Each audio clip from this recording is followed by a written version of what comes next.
మీరు ఆరోపించే ఆరోపణలు ఎలాంటి పసలేదని జన సైనికులు చెప్తారు. మరి పసలేనప్పుడు మీరెందుకు స్పందిస్తున్నారు? సుగాలి ప్రీతి అంశం. పవన్ కళ్యాణ్ తీసుకున్నటువంటి 100 రోజుల్లోపు నిందితులకు ఉరిశిక్ష వేయిస్తాను, ఆ పాప గర్భం నిండా వీర్యం ఉంది, దానికి ఎవరు కారణమో నేను కనిపెడతాను అన్నాడు కాబట్టి కనిపెట్టమంటున్నాను. నేను ప్రభుత్వం వచ్చిన తర్వాత ఏమన్నాడు ఆయన? నేను ఇన్వెస్టిగేషన్ ఆఫీసర్ ఏంటి, నాకేం సంబంధం? పెద్దిరెడ్డి గారి భూములకు సంబంధించి ఇట్లా ఫోన్లో కూడా తీసుకోవడం జరిగింది. ఏమైనా విచారణ చేస్తామన్నారు, ఆ భూములు స్వాధీనపరచుకుంటామని చెప్పన్నారు. ఒక కెమెరా పట్టుకున్నారు, హెలికాప్టర్లు వెళ్తే కింద భూములు ఫోటో తీశారు. ఏం జరిగింది? ప్రభుత్వానికి ఒక 5 కోట్ల నష్టం. రాష్ట్ర ప్రభుత్వానికి జరిగిన మంచి ఏంటి చెప్పండి? ఆ టూర్ వల్ల సీజ్ ద సిప్ ఏమైందండి? సీజ్ ద సిప్ ఏమైంది? సిప్ ఎక్కడికి వెళ్ళింది? ద్వారంపూడి మీద ఒక కేసు పెట్టారా? ఒక్కరోజు జైలుకి పంపించారా? పెద్దిరెడ్డి రామచంద్రారెడ్డి మీద ఒక్కరోజు కేసు పెట్టారా? 1 ఎకరం పొలం తీసుకున్నారా? జడా శ్రావణ్ కుమార్ అనే వ్యక్తి జగన్మోహన్ రెడ్డి దగ్గర ప్యాకేజ్ తీసుకుని అనేది జనసేన చెప్తుంది. గతంలో వైసీపీ ఆరోపించింది, జనసేన చెప్తుంది. పర్ఫెక్ట్. ఆ విషయంలో మీరు ప్రశ్న పెడితే కూడా ఒక షూ చూపించారు పవన్ కళ్యాణ్. గత ప్రభుత్వంలో జగన్మోహన్ రెడ్డి ప్రభుత్వం మీద ఫైట్ చేసినప్పుడు తెలుగుదేశం పార్టీ జనసేన ఎంత డబ్బులు ఇచ్చిందో చెప్తే, ఇప్పుడు తెలుగుదేశం మీద జనసేన మీద పోరాటం చేస్తున్నప్పుడు వైఎస్ఆర్సీపీ ఎంత డబ్బులు ఇచ్చిందో చెప్తాను. తాడికొండ సీట్ అడిగారా లేదా? నేను తాడికొండ నుంచి పోటీ చేయడానికి నాకు ఎలాంటి అభ్యంతరం లేదు, కానీ అమరావతి నుంచి పోటీ చేద్దాం, ఆయనకైతే మంచి. ఈ 19 నెలల కాలంలో గతానికన్నా ఇప్పుడు చాలా మెరుగ్గా ఉంది. రాష్ట్రం అభివృద్ధిలో దూసుకుపోతుంది. అభివృద్ధి సంక్షేమం జోడెద్దుల బండిలాగా వెళ్తుంది. ఆంధ్రప్రదేశ్లో మైసూరు పాకులో మైసూరు ఎంత ఉందో ఈడ ప్రభుత్వంలో డెవలప్మెంట్ అంత ఉంది. నేను అదే అంటాను, సొల్లు కబుర్లు తప్ప చేసిన పని ఏమి ఉండదు. ఒక పక్క జగన్మోహన్ రెడ్డి చూసే పారిశ్రామికవేత్తలు ఆంధ్ర అంటేనే భయపడుతుందని చెప్పి అంటారు. రాష్ట్రంలో ఎమ్మెల్యేలు ఎంపీలు ఎలా తయారయ్యారంటే ప్రజలను పీక్కు తినే రాక్షసుల్లాగా తయారయ్యారు. ఈ రాక్షసులకి పెద్ద రాక్షసుల్లాగా చంద్రబాబు నాయుడు, నారా లోకేష్, పవన్ కళ్యాణ్ తయారయ్యారు. అమరావతిని మనమే నిర్మాణం చేయాలి, మనమే కట్టాలని చెప్పి ముగ్గురు చేతిలో చేసి చెప్పారు. చాతగాని చవట సన్నాసులు అంటున్నారు ప్రజలందరూ. వీళ్ళు అమరావతి కడతారంటే ఎవరు నమ్ముతాడు? ఈయన హైదరాబాద్ కట్టాడంటే ఎవరు నమ్ముతాడు? అన్ని మొత్తం మాటలు సొల్లుకం. తెలంగాణ ఇప్పుడు పోస్తే లా అండ్ ఆర్డర్ చాలా బాగుంది, ప్రతి ఒక్కరు స్వేచ్ఛగా తిరుగుతున్నారు, సమాజం చాలా బాగుంది అనేది పవన్ కళ్యాణ్ గారు, హోంమంత్రి వంగలపూడి అనిత గారు చెప్తారు. ఎక్కడుందండి లా అండ్ ఆర్డర్? 30,000 మంది అమ్మాయిల మీద అఘాయిత్యాలు జరిగాయి. అనిత గారు అసెంబ్లీలో చెప్పినటువంటి స్టాటిస్టిక్స్ రిపోర్ట్ చూస్తే ఆగస్టుకి 26,000 మంది మహిళల మీద అఘాయిత్యాలు జరిగిన కేసులు నమోదైనాయి. 18 నెలల కాలం. గంజాయి పెరిగిపోయింది, మాఫియా పెరిగిపోయింది, పోలీసులు పందికొక్కులాగా తయారైపోయినారు. వీళ్ళందరినీ పరిపాలించే ఎమ్మెల్యేలు, ఎంపీలు అయితే మాకెంత షేరు, మీకెంత అంటున్నారు. రాష్ట్రంలో పేదవాడి బతుకు 29 మంది అంటున్నారు, 34 మనమే అంటున్నారు. మీరు రాసి పెట్టుకోండి. తెలుగుదేశం పార్టీ చివరి ముఖ్యమంత్రి నారా చంద్రబాబు నాయుడు గారు ఇప్పటికిప్పుడు ఎలక్షన్ జరిగితే 35 సీట్లు కూడా రావండి కూటమి ప్రభుత్వానికి. 35 15 ఏళ్ళు మనమే ఉంటామని చెప్పి పక్క పవన్ కళ్యాణ్ గారు చెప్తారు. పొద్దున తెలుగుదేశానికి అత్యంత పెద్ద థ్రెట్ పవన్ కళ్యాణ్. నారా లోకేష్ పార్టీ పగ్గాలు చేపట్టిన మరుక్షణం తెలుగుదేశం పార్టీ పతనం స్టార్ట్ అవుతుంది. ఈ రికార్డు అలా ఉండిపోతుంది. మీరు మాట్లాడింది తెలుగుదేశం పార్టీ భూస్థాపితం చేయడానికి మేము ఏం చేయాలో అన్ని ప్రయత్నాలు చేస్తాం. కాలు కీలు కొమ్మిక్కలు ఎరగొట్టి రోడ్డు మీద, నడి రోడ్డు మీద బట్టలోడు తీసి కూర్చోబెడతామని ఒక ఉప ముఖ్యమంత్రి అంటే, ఇప్పుడున్నటువంటి అప్పు 3 లక్షల కోట్ల రూపాయలు అప్పు చేశారు 19 నెలలకి. ఈ 3 లక్షల కోట్ల రూపాయలతోటి ఏమి డెవలప్మెంట్ చేశారు? రాష్ట్రంలో P4 మోడల్ అన్నారు, ఎక్కడికి వెళ్ళిపోయింది ఎవరికి తెలియదు. సూపర్ 6 అమలు అన్నారు, 20 లక్షల ఉద్యోగాలు జరిగిందా? 2,25,000 బ్యాక్లాగ్ పోస్టులు ఖాళీ ఉన్నాయి ఆంధ్రప్రదేశ్ రాష్ట్రంలో, ఫిల్ చేయమనండి. నెలకు 3,000 రూపాయలు నిరుద్యోగ వృత్తి ఇస్తామన్నారు, ఇచ్చారా? 1,500 రూపాయలు మహిళకి ఇస్తామన్నారు, ఇచ్చారా? అరే మీరు అమలు చేసే ప్రతి పథకం. Welcome to S4 media. నేను మీరు రాజకమల్ బడిపాటి. ఈరోజు మనతో ఉన్నారు జై భీమరావు పార్టీ వ్యవస్థాపక అధ్యక్షులు, ప్రముఖ న్యాయవాది జడా శ్రావణ్ కుమార్. సార్ నమస్తే. సార్ నమస్కారం సార్. ఎలా ఉన్నారు సార్? బాగున్నాను. సరే అండి, జనసేన పార్టీ మీ మీద ఒక ట్రోల్ అయితే బాగా విపరీతంగా ట్రోల్ చేసింది. పార్టీ ఆఫీస్ నుంచి కూడా ఒక ప్రెస్ నోట్ రిలీజ్ చేసింది. జడా శ్రావణ్ కుమార్ అనే వ్యక్తి వైఎస్ఆర్సీపీ పార్టీ దగ్గర ప్యాకేజ్ తీసుకున్నారు, అందుకనే పవన్ కళ్యాణ్ని పదే విమర్శిస్తున్నారు. పవన్ కళ్యాణ్ విమర్శిస్తేనే జడా శ్రావణ్ కుమార్కి ప్రచారం వస్తుంది అనేది పబ్లిసిటీ స్టంట్దే ఈ రోజున పవన్ కళ్యాణ్ మీరు టార్గెట్ చేస్తారంటారు. నిజంగా మీరు పబ్లిసిటీ కోసం పవన్ కళ్యాణ్ మీద ఆరోపణలు చేస్తున్నారా, వాస్తవాలు చెప్తున్నారా? ఇప్పుడు నేను 2018వ సంవత్సరంలో నా ఉద్యోగానికి రిజైన్ చేసి వచ్చాను.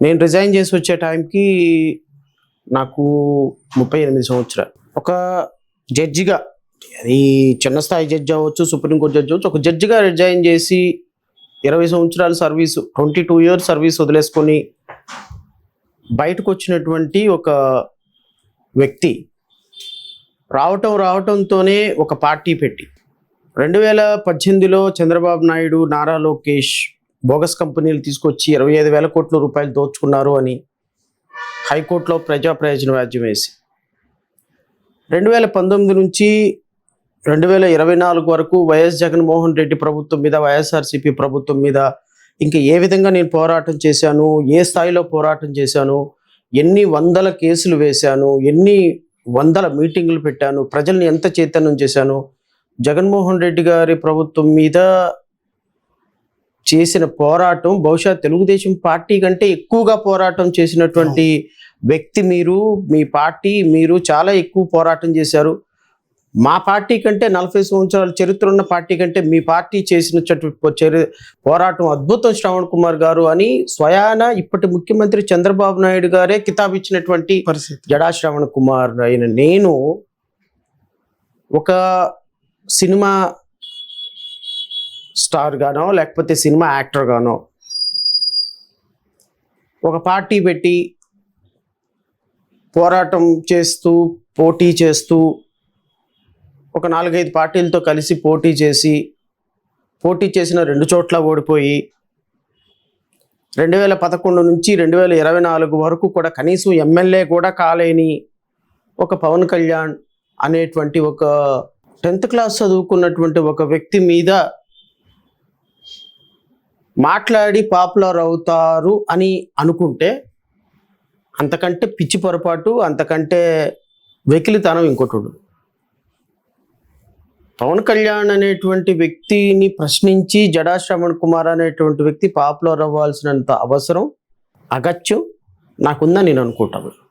రెండోది ఏంటి అంటే, నేను మీ ద్వారా జనసేన పార్టీకి కానీ, జనసేన పార్టీ కార్యకర్తలకు కానీ నేను కోరేది ఏంటి అంటే, పవన్ కళ్యాణ్ అంటే వ్యక్తిగతంగా నాకు ఏ విధమైనటువంటి కోపం కానీ లేకపోతే వ్యక్తిగతమైనటువంటి వైరం కానీ లేదు. పవన్ కళ్యాణ్ అనేటువంటి వ్యక్తి ఒక పార్టీ అధ్యక్షుడిగా, అధికారంలో ఉన్న పార్టీ అధ్యక్షుడిగా, ఒక ఉప ముఖ్యమంత్రిగా ప్రజలకి ఇచ్చినటువంటి హామీలు ఏమైతే ఉన్నాయో ఆ హామీలు నిర్వర్తించనప్పుడు ప్రశ్నిస్తారు. నెంబర్ 2, ప్రజలకి తప్పుడు సంకేతాలు ఇచ్చే విధంగా ప్రజలని ప్రలోభపెట్టి, మభ్యపెట్టి, ఇదిగో ఈ ప్రభుత్వం ఇలా చేస్తుంది, నేనే వస్తే ఇలా చేస్తాను అని చెప్పి ఆశ చూపించిన విధానం పట్ల నిమ్మకు నీరెత్తినట్టుంటే ప్రశ్నిస్తాను. నేను వ్యక్తిగతంగా పవన్ కళ్యాణ్ గారి ఫ్యామిలీ మ్యాటర్స్లోనో ఇంకో మ్యాటర్స్లోనో నేను ప్రశ్నించను. నేను ప్రశ్నించేది పవన్ కళ్యాణ్ గారి ఒక డిప్యూటీ చీఫ్ మినిస్టర్గా, ఒక రాష్ట్ర పార్టీ అధ్యక్షుడిగా, ఇప్పుడు ఎన్డీఏ ప్రభుత్వాన్ని, కూటమి ప్రభుత్వాన్ని నిలబెట్టినటువంటి ఒక ప్రధానమైనటువంటి వ్యక్తిగా నేను ఆయన భావజాలాన్ని, ఆయన చేస్తారన్నవి చేయని కారణంగా నేను ప్రశ్నిస్తాను తప్ప నాకు వ్యక్తిగతమైనటువంటి భేదం లేదు, వ్యక్తిగతమైనటువంటి అభిప్రాయాలు లేవు. అండ్ పవన్ కళ్యాణ్ని ప్రశ్నించి జడా శ్రవణ్ కుమార్ పాపరవ్వాల్సినంత ఆవశ్యకత, అగత్యం కూడా లేదు అని నేను మీ ద్వారా వాళ్ళకి తెలియదు. అంటే పబ్లిసిటీ స్టాండ్ తప్ప జడా శ్రవణ్ గారు ఆరోపించేటువంటి విమర్శల్లో ఎలాంటి పసలేదు అనేది జనసేన చెప్పింది. సో ఇప్పుడు పసలేదు అంటే ఒక నాయకుడిగా గుర్తిస్తారు, జనాల్లో పాపులర్ అవుతారు, జనాల్లో ఈ పార్టీ వెళ్ళదనే ఉద్దేశం తప్ప మీరు ఆరోపించే ఆరోపణలు ఎలాంటి పసలేదని జన సైనికులు చెప్తారు. మరి పసలేనప్పుడు మీరెందుకు స్పందిస్తున్నారు? ఇప్పుడు పసలేదు, జడా శ్రవణ్ కుమార్ గాలి మాటలు మాట్లాడుతున్నాడు, గాలిలో ఆకాశంలో మాట్లాడుతున్నాడు, పసలేనప్పుడు మరి మీరెందుకు స్పందించటం వదిలేయండి, స్పందించకండి. నేను ఇప్పుడు పవన్ కళ్యాణ్ గారు చెప్పినటువంటి అంశం సుగాలి ప్రీతి అంశం. సుగాలి ప్రీతి అంశాన్ని పవన్ కళ్యాణ్ గారు నెత్తినెత్తుకొని, పవన్ కళ్యాణ్ గారు నేను మీకు న్యాయం చేస్తాను, ఈ దోషుల్ని నేను శిక్షిస్తాను, ప్రభుత్వం వస్తే మొట్టమొదటి కేసు మీదే చేస్తానని అన్నారు. ప్రభుత్వం వచ్చిన తర్వాత ఏమన్నాడు ఆయన? నేను ఇన్వెస్టిగేషన్ ఆఫీసర్నా ఏంటి, నాకేం సంబంధం? అంటే సుగాలి ప్రీతి కేసు ప్రపంచానికి బయటకు తీసుకొచ్చిందే పవన్ కళ్యాణ్ అని చెప్పి అంటారు. పవన్ కళ్యాణ్ బయటకు తీసుకురాకపోతే అసలు ఆ కేసు అనేది బయట ఎవరో తెలియదు, ఆ ఊరు తప్ప పక్క ఊరు తెలియని పరిస్థితి అని చెప్పి చెప్తారు. మా వల్లే, మా పార్టీ వల్లే ఈరోజు సుగాలి ప్రీతి కుటుంబానికి న్యాయం జరిగింది అనేది జనసేన చెప్పుద్ది. మీరే తీసుకోండి ఆ క్రెడిట్. సరే, ఓకే, మరి క్లోజ్ కూడా చేయండి మీరే. సిబిఐ విచారణకు ఆదేశించాము సిబిఐ అని చెప్తారు. 2020లోనే సిబిఐ విచారణకు ఆదేశించారు కదండి. కొత్తగా ఆదేశించేది ఏముంది? ఎస్, పవన్ కళ్యాణ్ వల్లే ఆ ఇష్యూ బయటకు వచ్చింది. పవన్ కళ్యాణ్ వల్లే సుగాలి ప్రీతి అనేటువంటి ఒక పాప అమ్మ చచ్చిపోయింది. పవన్ కళ్యాణ్ వల్లే ఆ సుగాలి ప్రీతి అనే పాప ఒక ట్రైబల్ పాపని ప్రపంచానికి తెలిసింది. మీ వల్లే కదా. మరి మీరే న్యాయం చేయండి, మా క్రెడిట్ మీరే తీసుకోండి, మాకు అవసరం లేదు. మీరు న్యాయం చేయండి. సిబిఐ ఎంక్వైరీ ఎందుకు? నాకు అవసరం లేదు. సిబిఐ ఎంక్వైరీ ఉపయోగమే ఉంది. సిబిఐ ఎంక్వైరీ వల్ల 2020లో జగన్మోహన్ రెడ్డి ప్రభుత్వం సిబిఐ ఎంక్వైరీ వేయలేదా? ఏం ఒరిగింది? నిందితులు ప్రశాంతంగా హ్యాపీగా తిరుగుతున్నారు. నేను కోరేది పవన్ కళ్యాణ్ తీసుకున్నటువంటి 100 రోజుల్లోపు నిందితులకు ఉరిశిక్ష వేయిస్తాను. ఆ పాప గర్భంలో గర్భం నిండా వీర్యం ఉంది, దానికి ఎవరు కారణమో నేను కనిపెడతాను అన్నాడు కాబట్టి కనిపెట్టమంటున్నాను నేను. ఆ కనిపెట్టి క్రెడిట్ మీరే తీసుకోండి. జనసేనలో పెద్ద కార్యాలయంలో పెద్ద పోస్టర్ వేయించుకోండి. సుగాలి ప్రీతి కుటుంబానికి న్యాయం చేసినటువంటి జనసేనాని, భావి భారత అభినవ దాన్ని ఏమంటారు సనాతన ధర్మాధికారి వేసుకోండి. ఒక పెద్ద పోస్టర్ వేయండి. శ్రీకృష్ణదేవరాయ బిరుదు కూడా ఇచ్చారు. శ్రీకృష్ణదేవరాయ, అభినవ శ్రీకృష్ణదేవరాయ అనే బిరుదు ఇచ్చారు. వేసుకోండి. మీరు అభినవ నవరస నటన సార్వభౌమ ఆయన ఎన్టీ రామారావు కాదు, మీరే అనుకోండి, మీరే చేసుకోండి. ఆ క్రెడిట్ మీరే తీసుకొని న్యాయం చేయండి. న్యాయం చేయలేదు కాబట్టి నువ్వు ఆ కేసుని రిప్రజెంట్ చేసావు. ఆ కేసుని బయటకు తీసుకొచ్చిన వ్యక్తిగా మేము అడుగుతాం.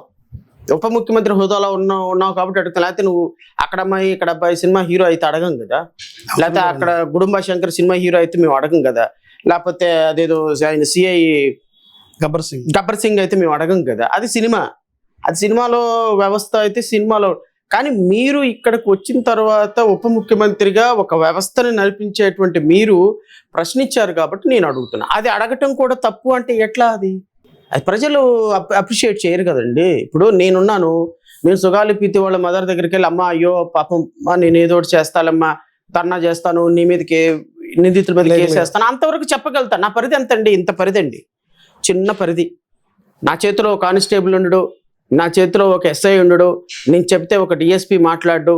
సో నా పరిధి మేము కేవలం పోరాటం చేయగలిగిన వ్యక్తులమే, కానీ వ్యవస్థను నడిపించాల్సింది పవన్ కళ్యాణ్ కదా. ఆ పవన్ కళ్యాణే పట్టించుకోకపోతే, ఆ పవన్ కళ్యాణే నిందితులు తప్పించుకుంటా నేనేం చేసేది అంటే, ఆ పవన్ కళ్యాణే ఆ పిల్లల్ని ఎవడో రేప్ చేశాడు, ఇప్పుడు డిఎన్ఏ మ్యాచ్ అవటం లేదు, నేనేం చేయమంటారు అని అంటే ఎవరి దగ్గరికి వెళ్ళాలి వాళ్ళు అంటున్నాను నేను.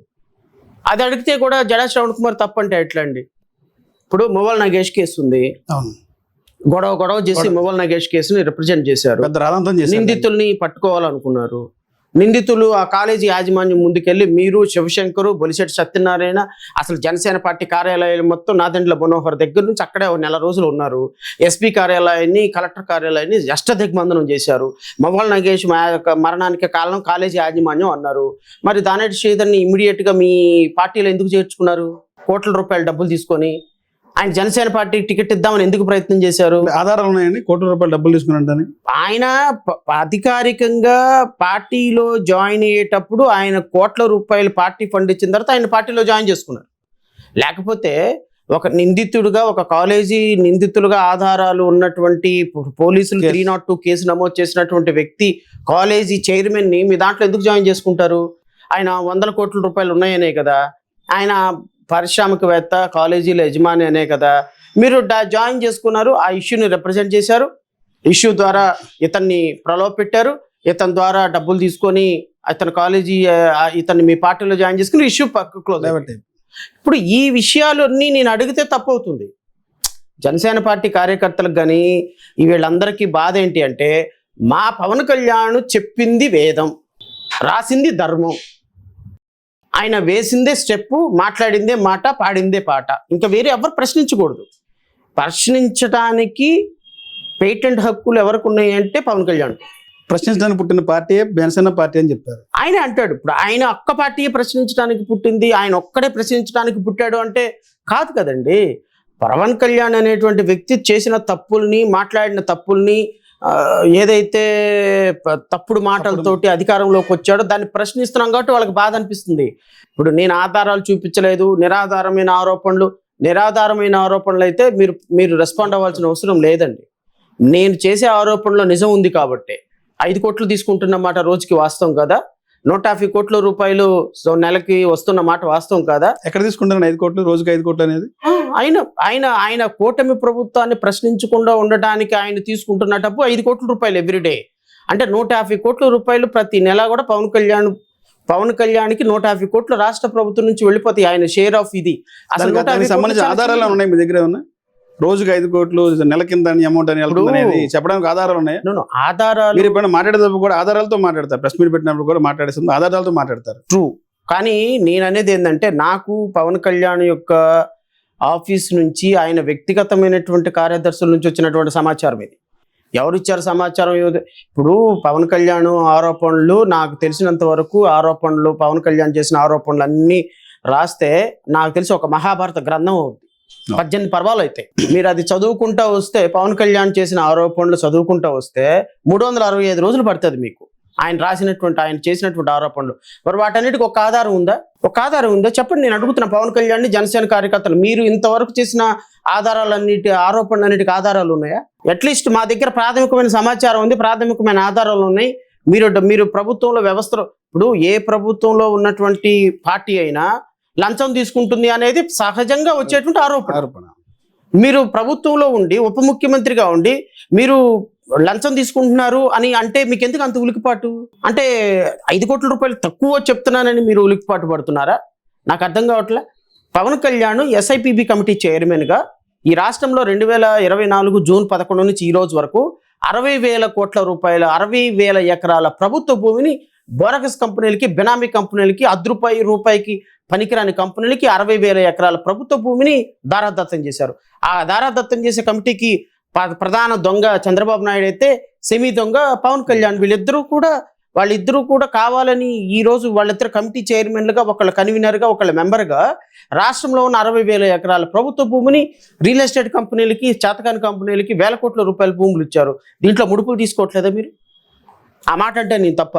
అంటే పవన్ కళ్యాణ్ గారు ఏదైతే అటవీ శాఖలు తీసుకున్నారో, ఆయన వచ్చిన తర్వాతే స్వతంత్రం వచ్చినటువంటి ఇప్పటి వరకు జరిగినటువంటి సంస్కరణలు అటవీ శాఖను కానీ ఆయా శాఖలను కాపాడినటువంటి వ్యక్తి పవన్ కళ్యాణ్ చెప్తారు. ఏంటి చెప్పమనండి? నేనేమంటలా. ఎస్, కరెక్టే. నేను జనసేన కార్యకర్తలని పవన్ కళ్యాణ్ గారిని అడుగుతున్నా, మీరు ఏం తీసుకున్నారో చెప్పండి నాకు. సార్ ఇదిగో XYZ అటవీ సంరక్షణ చేస్తున్నాం. ఏంటి సంరక్షణ అంటున్నా నేను? అటవీ సంరక్షణ ఎంక్రోచ్మెంట్ చేశారు, ఆ భూములు స్వాధీనపరచుకుంటాం. ఎన్ని స్వాధీనం చేసుకున్నారు చెప్పమనండి. నేనేం అనటం లేదు బ్రదర్. ఎస్, పవన్ కళ్యాణ్ వచ్చిన తర్వాత ఇదిగో ఈ అటవీ భూములు ఇన్ని ఎకరాల భూములు స్వాధీనంలో ఉన్నాయి. అప్పటి వరకు వాటిని మేము స్వాధీనం చేసుకున్నాం. అటవీ భూములు ఇదిగో ఇన్ని వేల ఎకరాల ప్రభుత్వ భూములు ఆక్రమించుకొని బిల్డింగులు కట్టారు, మేము స్వాధీనం చేసుకున్నాం. పవన్ కళ్యాణ్ వచ్చిన తర్వాత ఈ 19 నెలల కాలంలో ఆంధ్రప్రదేశ్ రాష్ట్రంలో అటవీ భూములు కావచ్చు, పంచాయతీ రాజ్ శాఖకు సంబంధించిన భూములు కావచ్చు, ఈ భూములకు సంబంధించి రాష్ట్రంలో ఆక్రమణలో ఉన్నటువంటి ఎన్ని వేల ఎకరాల భూములు తీసుకున్నారో అధికారికంగా ఒక ప్రకటన రిలీజ్ చేయమనండి. మన స్పెషల్ ఫ్లైట్ లో కూడా వెళ్ళేది జరిగింది. పెద్దిరెడ్డి గారి భూములకు సంబంధించి ఇట్లా ఫోన్ లో కూడా తీసుకోవడం జరిగింది. ఏమైనా విచారణ చేస్తామన్నారు, ఆ భూములు స్వాధీనపరచుకుంటాం చెప్పన్నారు. దాని మీద ఎలా స్పందిస్తారు సార్? ఒక న్యాయవాదిగా, ఒక పార్టీ అధ్యక్షులుగా. నేను స్పందించే దానికి ఏమీ లేదు అక్కడ. ఏమైనా ఉంటే నేను స్పందిస్తా, ఏమీ లేని దానికి నేనేం స్పందించేది? చెప్పండి. ఆయన మాదాపూర్ నుంచి గన్నవరం నుంచి చిత్తూరు స్పెషల్ ఫ్లైట్ వెళ్ళాడు, కళ్ళజోడు పెట్టుకున్నాడు, ఒక మంచి టీషర్ట్ వేశారు, ఒక మిలిటరీ డ్రెస్ వేశారు, ఒక కెమెరా పట్టుకున్నారు, హెలికాప్టర్లు వెళ్తే కింద భూములు ఫోటో తీశారు. ఏం జరిగింది? ప్రభుత్వానికి ఒక 5 కోట్ల నష్టం. ఈయన డాప్సరీ ప్రయాణాల వల్ల ఒక 5 కోట్ల రూపాయల నష్టం.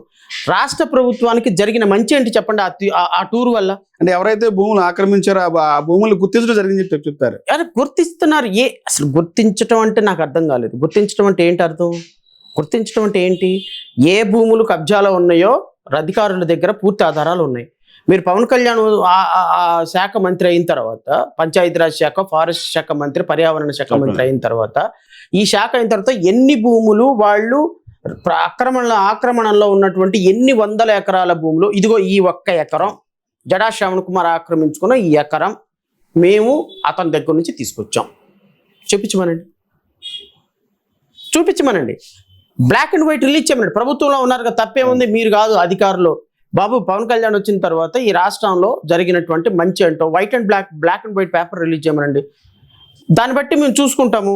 Yes, correct. ఎస్, స్వతంత్రం వచ్చిన తర్వాత ఆంధ్రప్రదేశ్ రాష్ట్రం ఏర్పడిన తర్వాత 1956 నుంచి అబ్బా ఏ మంత్రి చేయలేని అద్భుతమైనటువంటి కార్యక్రమాలు చేశాడు పవన్ కళ్యాణ్, సూపర్.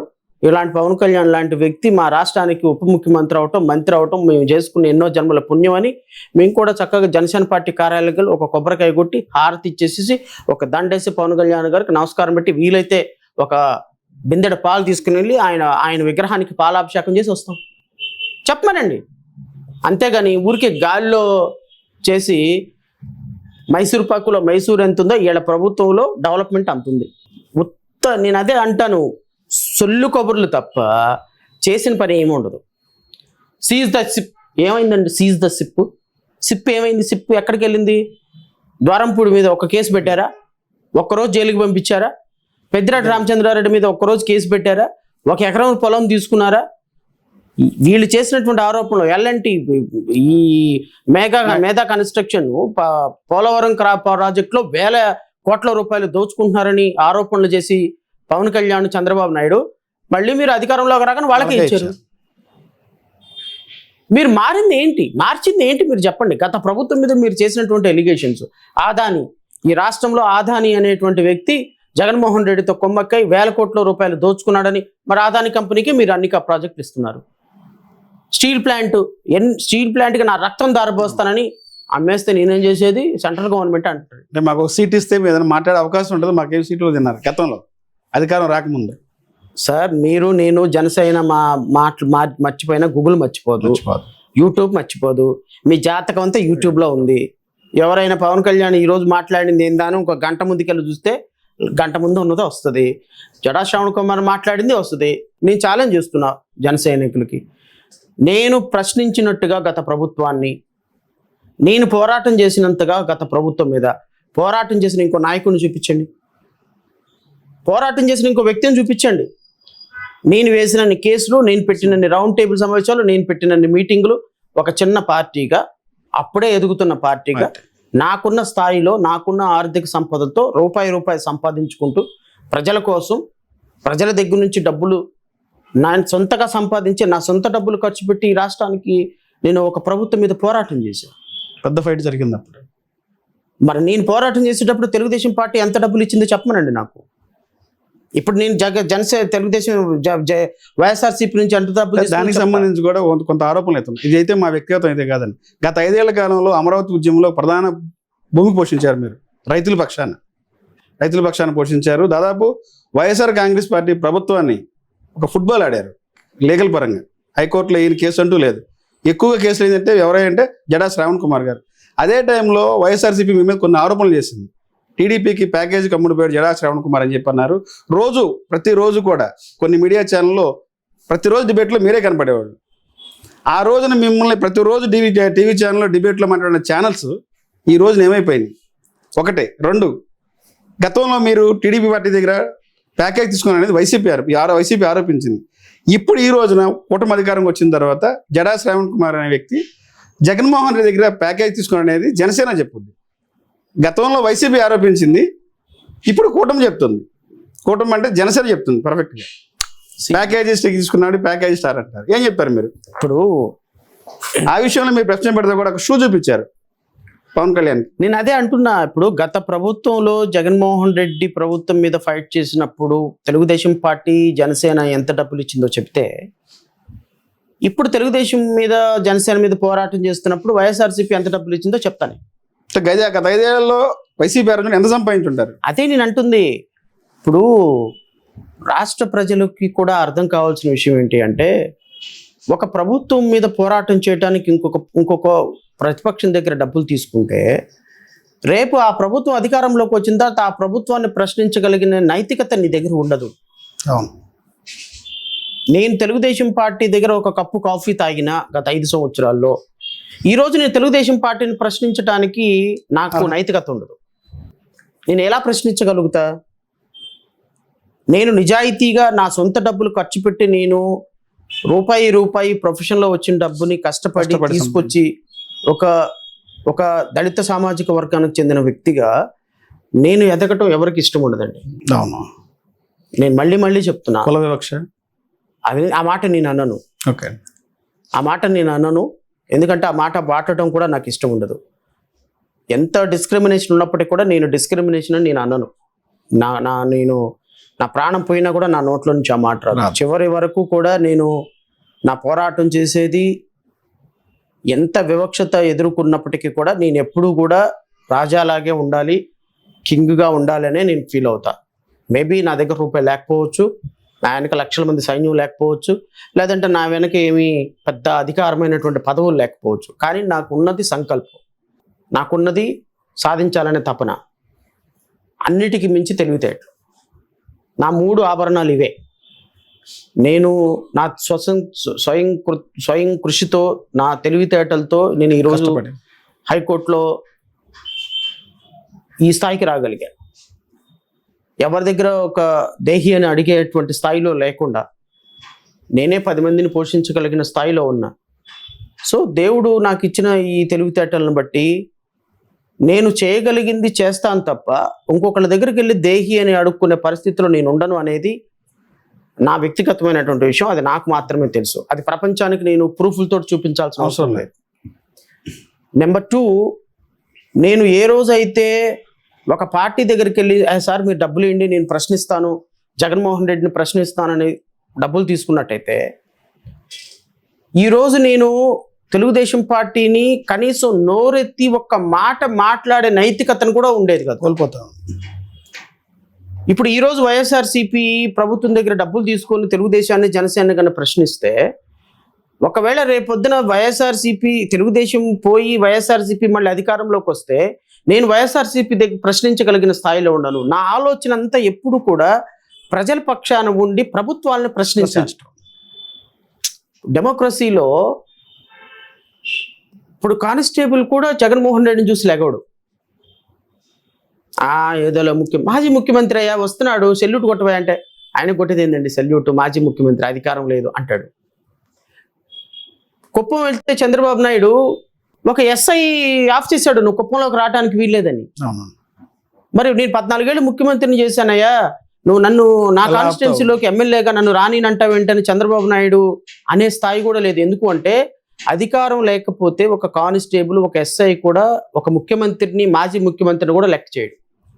అలాంటిది ఈరోజు జగన్మోహన్ రెడ్డి రేపొద్దున ఈరోజు జగన్మోహన్ రెడ్డి లాంటి వ్యక్తి దగ్గర అధికారం లేదు, ఆయన మాట ఎవరు వినరు.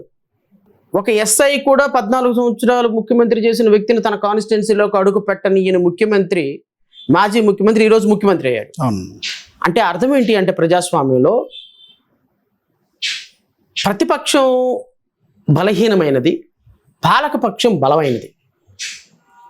ఒకప్పుడు ఎస్ఐ కూడా లెక్క చేయి, నువ్వు ఈరోజు ముఖ్యమంత్రి, డీసీపీ కూడా నీకు సెల్యూట్ కొట్టి నీ దగ్గర నుంచున్న పరిస్థితి.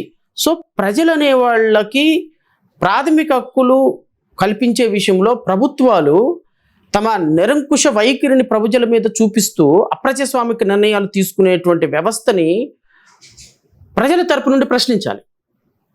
నా మోటివ్ అంతా కూడా ప్రతిపక్షాలు తప్పులు చేసినాయి కాబట్టి ప్రతిపక్షంలో గత 5 ఏళ్ళు మీరు అదే పరిస్థితి. గత 5 ఏళ్ళు ప్రతిపక్ష పాత్ర పోషించింది మీరే. వైఎస్ఆర్సీపీ తప్పులు చేసింది కాబట్టి ఈరోజు ప్రతిపక్షంలోకి వచ్చింది. ఇప్పుడు నేను ప్రతిపక్షంలోకి వచ్చిన వైఎస్ఆర్సీపీని విమర్శించడం వల్ల ఏదైనా యూజ్ ఉందా? ఏముంటుంది? ఎందుకు? ఒక కానిస్టేబుల్ కూడా జగన్మోహన్ రెడ్డి గారిని చూసి లెక్క చేయడు. అలాంటి పార్టీని విమర్శించాల్సిన అవసరం నాకు లేదంటున్నాను నేను.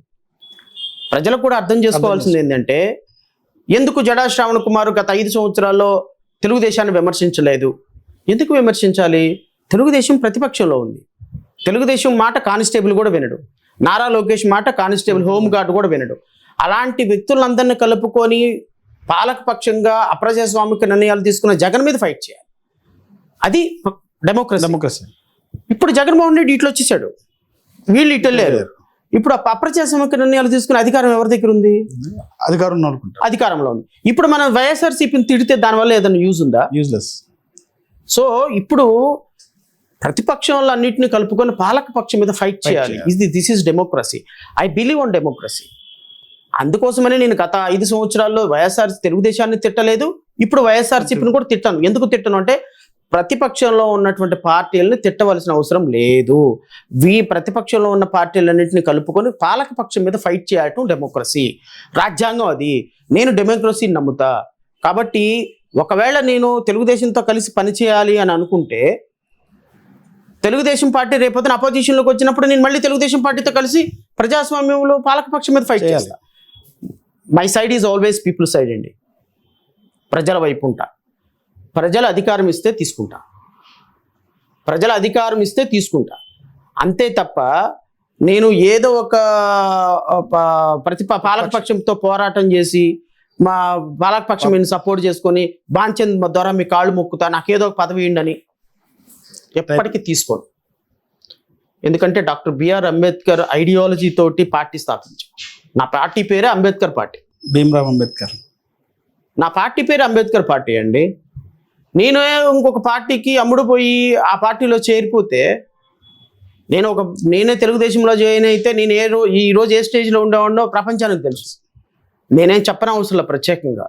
సో నేను అనేది ఏంటి అంటే, తెలుగుదేశం దగ్గర డబ్బులు తీసుకున్నాడు, వైఎస్ఆర్సీపీ దగ్గర డబ్బులు తీసుకుని ప్రశ్నిస్తున్నాడు అనే మాటలు కేవలం అపోహలు మాత్రమే. దీంట్లో ఏ విధమైనటువంటి నిజం లేదు. అంటే గత 5 ఏళ్ల కాలంలో అమరావతిని అడ్డం పెట్టి కోట్ల రూపాయలతో చేశారు, అక్రమ ఆస్తులు సంపాదించారంటారు మీరు. నేనా? అమరావతి ఉద్యమం అడ్డం పెట్టి అప్పుడున్నటువంటి చంద్రబాబు నాయుడు గారు రియల్ ఎస్టేట్లు కూడా మిమ్మల్ని ముందు పెట్టి లీగల్ పరంగా కానీ ఉద్యమ పరంగా ఇచ్చేశారు. కోట్లాది రూపాయలు కూడగట్టారు శ్రావణ్ కుమార్ గారు. ఆ రోజున లాస్ట్ మూమెంట్లో తాడికొండ సీట్ అడిగారు. తాడికొండ సీటు ఇవ్వకపోయేసరికే మళ్ళా బయటకు వచ్చి మంగళగిరిలో తన పార్టీ తరఫున అభ్యర్థిగా పోటీ చేసి చెప్తారు.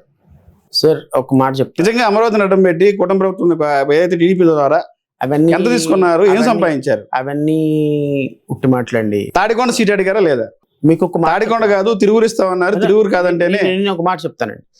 అంటే మీరు స్పెసిఫిక్ గా అడిగారు కాబట్టి ఈ కాన్ఫిడెన్షియల్ ఇన్ఫర్మేషన్ అంటే బయట ఆరోపణ సార్ ఇది. నేను అదే చెప్తున్నా. అడిగారు కాబట్టి నేను ఈ విషయం మీద కొంత స్పష్టత ఇవ్వాల్సి ఉంటుంది. అంటే మేము ఈ ఇంటర్వ్యూ వ్యూస్ కోసం మిమ్మల్ని ఇచ్చేయడానికి కాదండి, జనాల్లో కొంత అదే నేను మీ ద్వారా మా ఛానల్ ద్వారా బయట హానెస్ట్ గా దీనికి నేను ఆన్సర్ చెప్తాను. దీంట్లో దాపరికాలు ఏం లేవు. నెంబర్ 1, మీరు అడిగింది ఫస్ట్ మీ మీద ఉన్న ఆరోపణలు అడ్డం పెట్టుకుని కోట్లు పూర్తిగా అసంబద్ధం. సెంటు భూమి కోదు కదా, ₹1 కూడా అమరావతి ఉద్యమంలో నేను సంపాదించాల. నెంబర్ 1. నెంబర్ 2, అమరావతి ఉద్యమంలోకి వెళ్ళి నేను డబ్బులు పోగొట్టుకొని నా సొంత డబ్బులతోటి నేను అక్కడ ఉద్యమం చేశాను తప్ప అమరావతి రైతుల దగ్గర నుంచి కానీ ఎక్కడ నుంచి కూడా ఒక్క నయా పైసా కూడా తీసుకునే వ్యక్తిని కాదు. అంత చీప్గా నేను ఎప్పుడు బిహేవ్ చేయను. I have my own standards. Number 2, so ఏదైతే ఆరోపణలు వస్తున్నాయో ఆ ఆరోపణలు అన్నింటినీ కూడా నేను తీవ్రంగా ఖండిస్తున్నాను. అసలు దాంట్లో నిజమే లేదు. నేను ₹1 కూడా అమరావతిని వాడుకొని సంపాదించలేదు. నాకు అంత అవసరం కూడా లేదు. అవసరమైతే నా డబ్బులే ఖర్చు పెట్టి అమరావతి ఉద్యమం నిజాయితీగా చేశాను. నెంబర్ 3, రైతులందరూ కూడా కలిసి అప్పుడు అమరావతిలో నందిగామ సురేష్ ఎమ్మెల్యేగా వస్తాడు అనేటువంటి ఇనీషియల్గా నందిగామ సురేష్ వస్తాడు అనేటువంటి ఒక ఊహలు కూడా నడిచినాయి. నందిగామ సురేష్ చాలా పవర్ఫుల్గా ఉంటాడు ఆ ఏరియాలో. రాజధానికి సంబంధించినటువంటి జేఏసీ రైతులందరూ వచ్చి నందిగామ సురేష్ అయితే ఈ ఏరియాలో వైఎస్ఆర్సీపీ నుంచి గెలవటం కష్టం, తెలుగుదేశం ఖచ్చితంగా నందిగామ సురేష్ని ఎదుర్కోవాలి అంటే జడా శ్రావణ్ కుమార్ మాత్రమే కరెక్ట్. తెనాలి శ్రావణ్ కుమారు కొంచెం అటు ఇటుగా ఉంటాడు. సో జడా శ్రావణ్ కుమార్కి అయితే అన్ని వర్గాల్లో మంచి పేరు ఉంది అని నన్ను అడిగారు వచ్చి, సార్ మీరు తాడికొండ నుంచి కంటెస్ట్ చేయండి అని. ఇది టీడీపీ పార్టీ అడిగారు, JAC members, Amaravati JAC members. నేను అన్నాను, అమ్మా నేను తాడికొండ నుంచి పోటీ చేయడానికి నాకు ఎలాంటి అభ్యంతరం లేదు, కానీ నా పార్టీ నుంచే పోటీ చేస్తా, జేబీపీ పార్టీ నుంచే పోటీ చేస్తా. నేను ఏ పార్టీలో చేరను. నేను ఆల్రెడీ నా పార్టీ ఎస్టాబ్లిష్ అయ్యి 2 సంవత్సరాలు అవుతుంది. ఎట్టి పరిస్థితుల్లో అంటే కాదు సార్, మీలాంటి వాళ్ళు వస్తే తప్ప అక్కడ రేపు గెలవలేని పరిస్థితి. నందిగామ సురేష్ అంటే మేము తట్టుకోలేదు, తెనాలి శ్రావణ్ కుమార్ అని. నేను నా పార్టీ నుంచే పోటీ చేస్తా, మీకు అటు ఇష్టమైతే ఓకే, మీరు నాకు మద్దతు ఇవ్వండి అన్న. వీళ్ళందరూ వెళ్ళి చంద్రబాబు నాయుడు దగ్గరికి వెళ్ళి చంద్రబాబు నాయుడు దగ్గరికి వెళ్ళి, సార్ ఇట్లా తెనాలి శ్రావణ్ కుమార్ కథ కరెక్ట్ కాదు, ఇది నాకు వచ్చిన ఇన్ఫర్మేషన్, అదే రైతుల దగ్గర ఇన్ఫర్మేషన్, ఇది కరెక్టా కాదా అది కూడా నాకు తెలియదు, మళ్ళీ ఓకే అది కూడా నేను కన్ఫర్మ్ చేయలేను. మళ్ళీ ఇప్పుడు తెనాలి శ్రావణ్ కుమార్ ఫీల్ అయ్యి ఇంకొకరు ఫీల్ అయ్యాల్సినంత అవసరం లేదు, ఇది నాకు వచ్చిన ఇన్ఫర్మేషన్. వీళ్ళందరూ అమరావతి రైతులందరూ జేఏసీ వాళ్ళందరూ వెళ్ళి చంద్రబాబు నాయుడిని, సార్ జడా శ్రావణ్ కుమార్ని అమరావతి నుంచి పోటీ చేద్దాం, ఆయనకైతే మంచి పేరు ఉంది రైతుల్లో అన్ని వర్గాల్లో పేరుంది అంటే, జడా శ్రావణ్ కుమార్ని మీరు ఒప్పించండి తెలుగుదేశంలో చేరడానికి, నేను తెనాలికొండ టికెట్ ఇవ్వడానికైనా సిద్ధమే, అవసరమైతే తెనాలి శ్రావణ్ కుమార్ని వేరే కాన్స్టిట్యున్సీకి షిఫ్ట్ చేద్దాం, జడా శ్రావణ్ కుమార్ మీరు తెలుగుదేశం పార్టీలో చేరితే ఆయనకి టికెట్ ఇవ్వడానికి సిద్ధంగా ఉన్నామని ఈ కమ్యూనికేషన్ మళ్ళీ నాకు రీచ్ అయింది. ఓకే, తెలుగుదేశం పార్టీలో చేరి రాష్ట్రంలో ఏ కాన్స్టిట్యున్సీ నుంచి పోటీ చేయడానికి నేను సిద్ధంగా లేదు, నేను చేరాను. నేను పులి మీద స్వారీలాగా అంబేద్కర్ జెండా పట్టుకొని చాలా దూరం వెళ్ళిపోయినా, నేను మళ్ళీ తిరిగి వచ్చే పరిస్థితి లేదు. ఇది ఒక అధ్యాయం. దీని తరువాత బాపట్ల ఎంపీగా పోటీ చేయండి తెలుగుదేశం పార్టీ తరపు నుంచి అని, పత్తిపాటి ఎమ్మెల్యేగా అయినా పోటీ చేయండి అని ఇన్ని ఆఫర్లు తెలుగుదేశం పార్టీ నుంచి వస్తే, you will be the first minister after Nara Lokesh, మీరు అసెంబ్లీలో మీ వాయిస్ ఉండాలి అని తెలుగుదేశం పార్టీ నుంచి ఆఫర్ వస్తే బ్లూ జెండా పట్టుకొని చాలా దూరం వెళ్ళానమ్మా, నా వల్ల కాదు, అవసరమైతే న్యాయవాదిగా గెలవకపోతే ఇలాగే ఉండిపోతాను తప్ప ఇంకో పార్టీలోకి చేరే ప్రసక్తే లేదని ఖరాఖండిగా చెప్పినటువంటి వ్యక్తిని నేను. అలాంటిది తాడికొండ టికెట్ ఇవ్వలేదని ఆయన్ని విమర్శించాను, తాడికొండ టికెట్ ఇవ్వలేదని. నేను తెలుగుదేశం పార్టీతో చర్చలు జరిపినప్పుడు నేను అడిగింది, నేను తెలుగుదేశంలో చేరను, వైఎస్ఆర్సీపీలో చేరను, జనసేనలో చేరను, నా పార్టీ నాకుంది, మీరు రాష్ట్ర ప్రజల తరపున నా వాయిస్ అసెంబ్లీలో ఉండాలని భావిస్తారా, మా పార్టీకి కొన్ని సీట్లు ఇవ్వండి, అది కూడా మీరు ఇష్టపడితేనే, అలయన్సే తప్ప కలిసి పని చేస్తాను తప్ప కింద ఎప్పటికీ పని చెయ్యడు జడా శ్రావణ్ కుమార్ అని చాలా స్పష్టంగా చెప్పాను. సరే రాజకీయ పరిస్థితులు అనుకుంటాం, ఇప్పుడు ఎలక్షన్ వచ్చేటప్పటికి అల్టిమేట్గా ప్రజలతో కోసం పోరాటం చేసి ప్రజాస్వామ్య వ్యవస్థలో ప్రజల హక్కుల కోసం పోరాటం చేసిన మేము అసెంబ్లీలో ఉండాలనుకోవటంలో తప్పులేదు కదా, అసెంబ్లీలో ప్రాతినిధ్యం వహించాలనుకోవటంలో తప్పులేదు కదా. అలాంటి సందర్భంలో రాజకీయ పార్టీలతో రకరకాల రాజకీయ పార్టీలతోటి సంప్రదింపులు జరుగుతాయి, ఆర్థిక పరమైనటువంటి లావాదేవీ. ఇప్పుడు మేము రూపాయి పోగేసుకొని ఒక 25 కోట్లు ప్రజల కోసం ఖర్చు పెట్టినాము, మేము ఎలక్షన్లో నుంచుంటే మాకు ఎలక్షన్లో మీరు సీట్లు ఇచ్చి మాకు కొంత ఆర్థికంగా సపోర్ట్ చేస్తే మేము అసెంబ్లీలో ఉంటామనే ప్రపోజల్ వెళ్ళింది తప్ప కాన్స్టిట్యున్సీకి 5 కోట్లు ఈ 150 కోట్లు 200 కోట్లు అనేది అవాస్తవం. మేము ఖర్చు పెట్టిన డబ్బులు ప్రజల కోసం ఇంత ఖర్చు పెట్టాము, రేపొద్దున మీరు మాకు సీట్లు ఇచ్చేటప్పుడు కొంత ఆర్థికంగా కూడా సపోర్ట్ చేస్తే మేము రేపు అసెంబ్లీలో ఉండడానికి అవకాశం ఉంటుంది, అది కూడా మీరు అంగీకరిస్తే మా పొత్తు మీతో ఉంది అనుకుంటే మీరు ఆల్రెడీ ఎస్టాబ్లిష్డ్ పార్టీ కాబట్టి కొంత సపోర్ట్ చేయండి అని ఒక ప్రపోజలే తప్ప దీన్ని డిమాండ్ లేదు, ఇంకోటి లేదు. రేపొద్దున ప్రభుత్వాలు మారినప్పుడు ప్రభుత్వాలని మార్చగలిగిన శక్తి మాకుంది అని భావించినప్పుడు వాళ్ళే వస్తారు. సో ఇది వాస్తవం తప్ప దీంట్లో జడా శ్రావణ్ కుమార్ టికెట్ ఇవ్వకపోతే రివర్స్ అయ్యాడు, జడా శ్రావణ్ కుమార్ ఒక టికెట్ కోసం రివర్స్ అయిపోయి ఒక టికెట్ కోసం కక్కుర్తి పడేటువంటి వ్యక్తే, పూర్తిగా వాస్తవాలు. సో ఇది జరిగిన వాస్తవం. దీన్ని ఏ విధంగా అర్థం చేసుకుంటారో రాష్ట్ర ప్రజలు వాళ్ళకే వదిలేస్తున్నా. అంటే ఎవరైతే ఆరోపణలు చేస్తున్నారో వాళ్ళకి, ఎందుకంటే నేను ఆరోపణలకి క్లారిఫికేషన్ ఇచ్చినంత మాత్రం ఆరోపణలు ఆగితే నేను అనుకోవటంలా, ఎందుకంటే నేను కొంత క్లారిటీ వస్తుంది. యాజ్ లాంగ్ యాజ్ ప్రభుత్వాలను నేను విమర్శిస్తున్నంత వరకు నా మీద ఆరోపణలు వస్తూనే ఉంటాయి. నేను ప్రభుత్వాలను ఏ రోజైతే విమర్శించడం మానేస్తానో అప్పుడు నన్ను వాళ్ళు విమర్శించడం మానేస్తారు. ఇప్పుడు జనసేన పార్టీని విమర్శించడానికి జగన్మోహన్ రెడ్డి గారు ఎంత తీసుకున్నారు ప్యాకేజ్? నేను అదే సార్, జనసేన పార్టీ మిమ్మల్ని ప్యాకేజ్ సార్ అని చెప్పి అంటారు, మీరు ప్రెస్ మీట్ పెడితే మీ వీడియోస్ కింద ట్రోల్ పెడుతుంటారు, మీరు చూసారా లేదు? ఇప్పుడు నాకు తెలిసి ఆ విషయాన్ని మీరు చాలా ఇదిగా స్పందించారు, ప్రెస్ మీట్ పెట్టుకొని స్పందించారు, షూ కూడా చూపించాను. అంటే నేను షూ చూపించింది పవన్ కళ్యాణ్ గారికి కాదు. పవన్ కళ్యాణ్ గారు అనవసరంగా ఆయన మీద ఆరోపణలు చేస్తే చెప్పు చూపించి కొడతా, నా కొడకల్లారా గొంతు కొరికి రక్తం తాగుతా, మిమ్మల్ని కాలు కింద వేసి తొక్కుతా నా కొడకలారని చెప్పు చూపించాడు.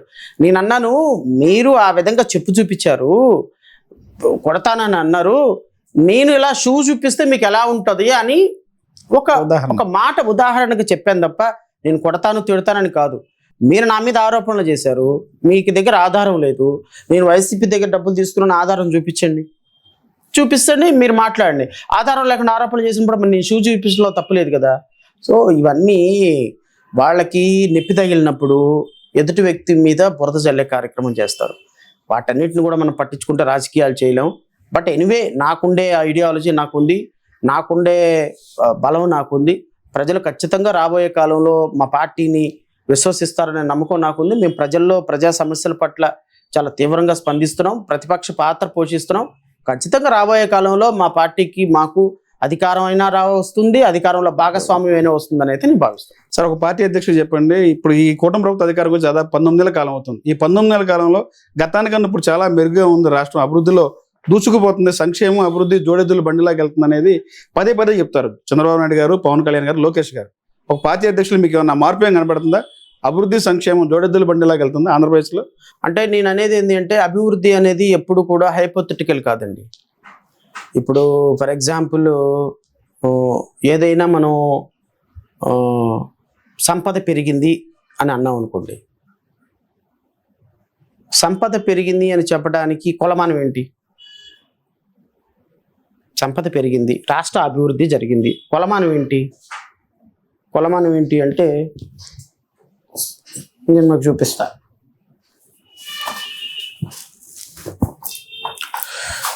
ఈ రెండిట్లో ఏది పెద్దది? బుక్ పెద్దది. బుక్ పెద్దది, బాటిల్ చిన్నది. ఓకే, మీ మొబైల్ ఇవ్వండి. ఈ రెండిట్లో ఏది పెద్దది? బాటిల్ పెద్దది. ఎందుకు పెద్దది బాటిల్? హైట్గా ఉంది, ఎక్కువ ఉంది, లోలో ఉంది. సో బుక్ మధ్య ఇది పెట్టినప్పుడేమో బుక్ పెద్దది అన్నారు, మొబైల్ ఈ బాటిల్ పక్కన పెడితే బాటిల్ పెద్దది అన్నారు. సో మీరు ఒకటి పెద్దది ఒకటి చిన్నది అని చెప్పడానికి మీకేం కావాలి? కంపారిజన్ కావాలి. కంపారిజన్ లేకుండా చెప్పలేరు. సేమ్ డెవలప్మెంట్ కూడా అంతే. డెవలప్మెంట్ కూడా అంతే. ఆంధ్రప్రదేశ్ రాష్ట్రం డెవలప్ అయ్యింది అని చెప్పడానికి కొలమానం ఏంటి అంటున్నా? గతంలో ఉన్న స్టాటిస్టిక్స్ ఇప్పుడున్న స్టాటిస్టిక్స్ కంపేర్ చేయాలి, అవునా? అప్పుడున్నటువంటి పవర్ పర్చేజింగ్ కెపాసిటీ ఇప్పుడున్నటువంటి power purchasing capacity PPP compare చేయాలి. అప్పుడున్న జిఎస్టీ వసూలు ఇప్పుడున్న జిఎస్టీ వసూలు కంపేర్ చేయాలి. అప్పుడున్నటువంటి పవర్ పీపుల్స్ పర్చేజింగ్ కెపాసిటీ అంటే పీపీపీ ఇంతకుముందు చెప్పినట్టు అది చేయాలి. లేదు, ప్రజల యొక్క తలసరి ఆదాయం, తలసరి పర్చేజింగ్ కెపాసిటీ వేరు, తలసరి ఆదాయం వేరు.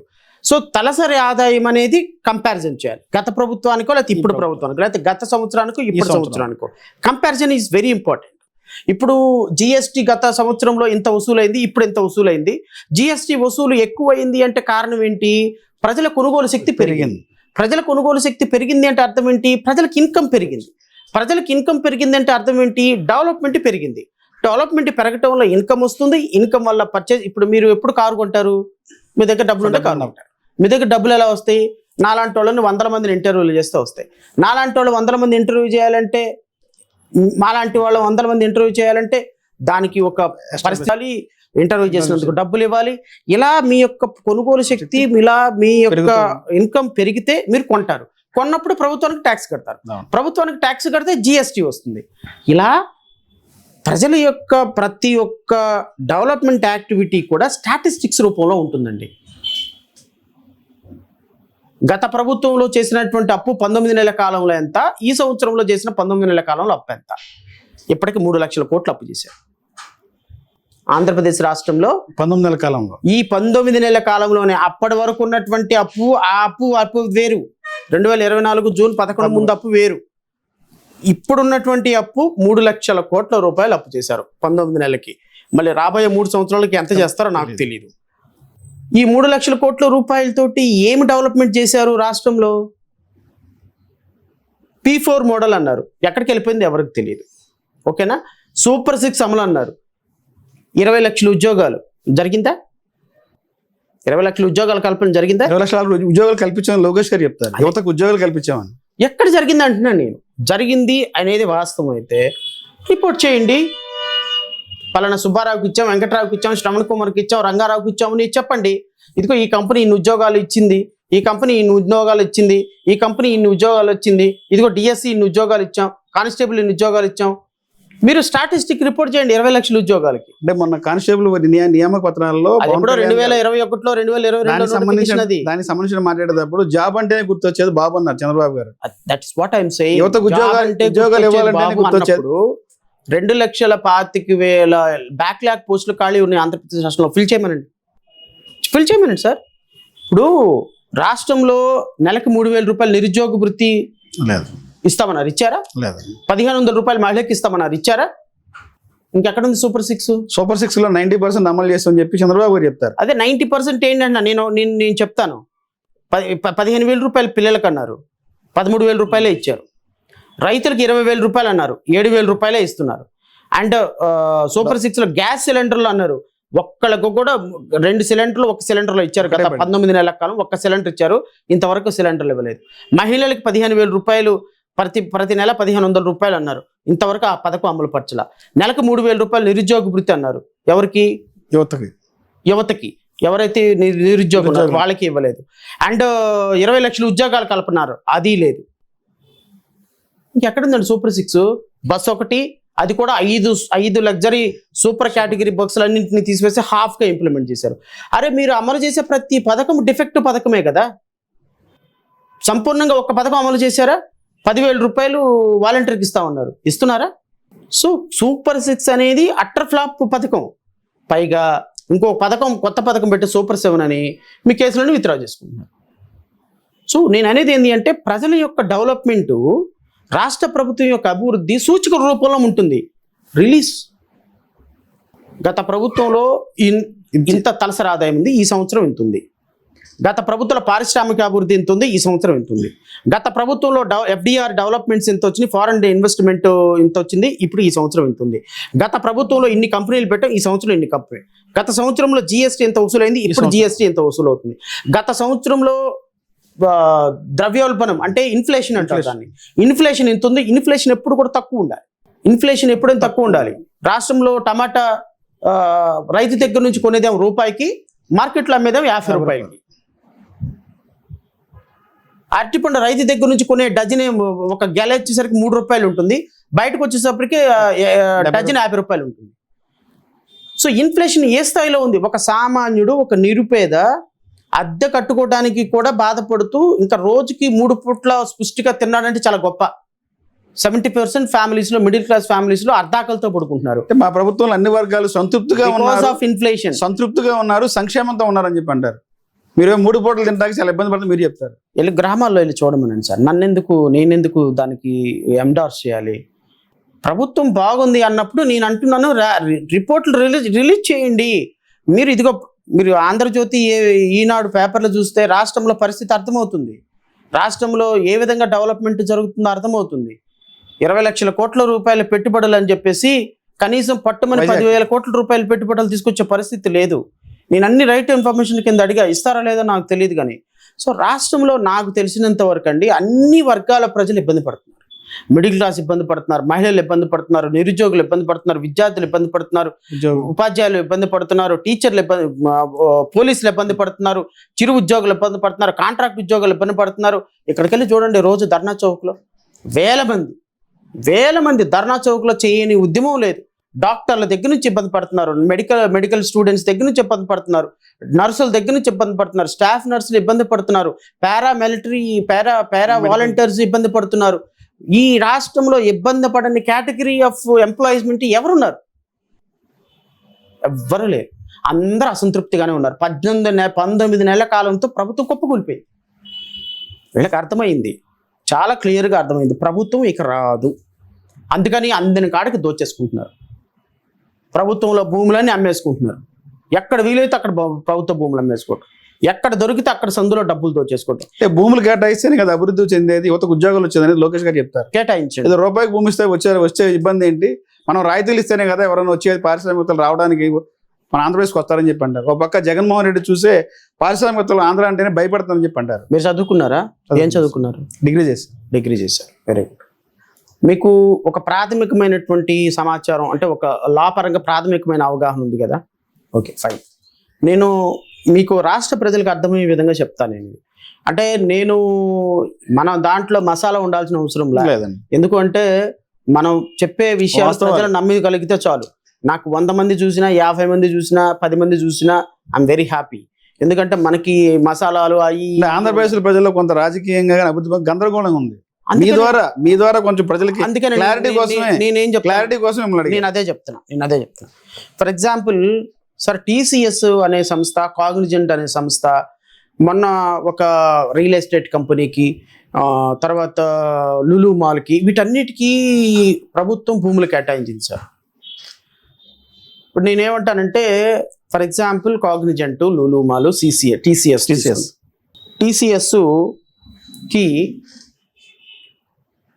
20.12 ఏకర్స్ ఆఫ్ ల్యాండ్,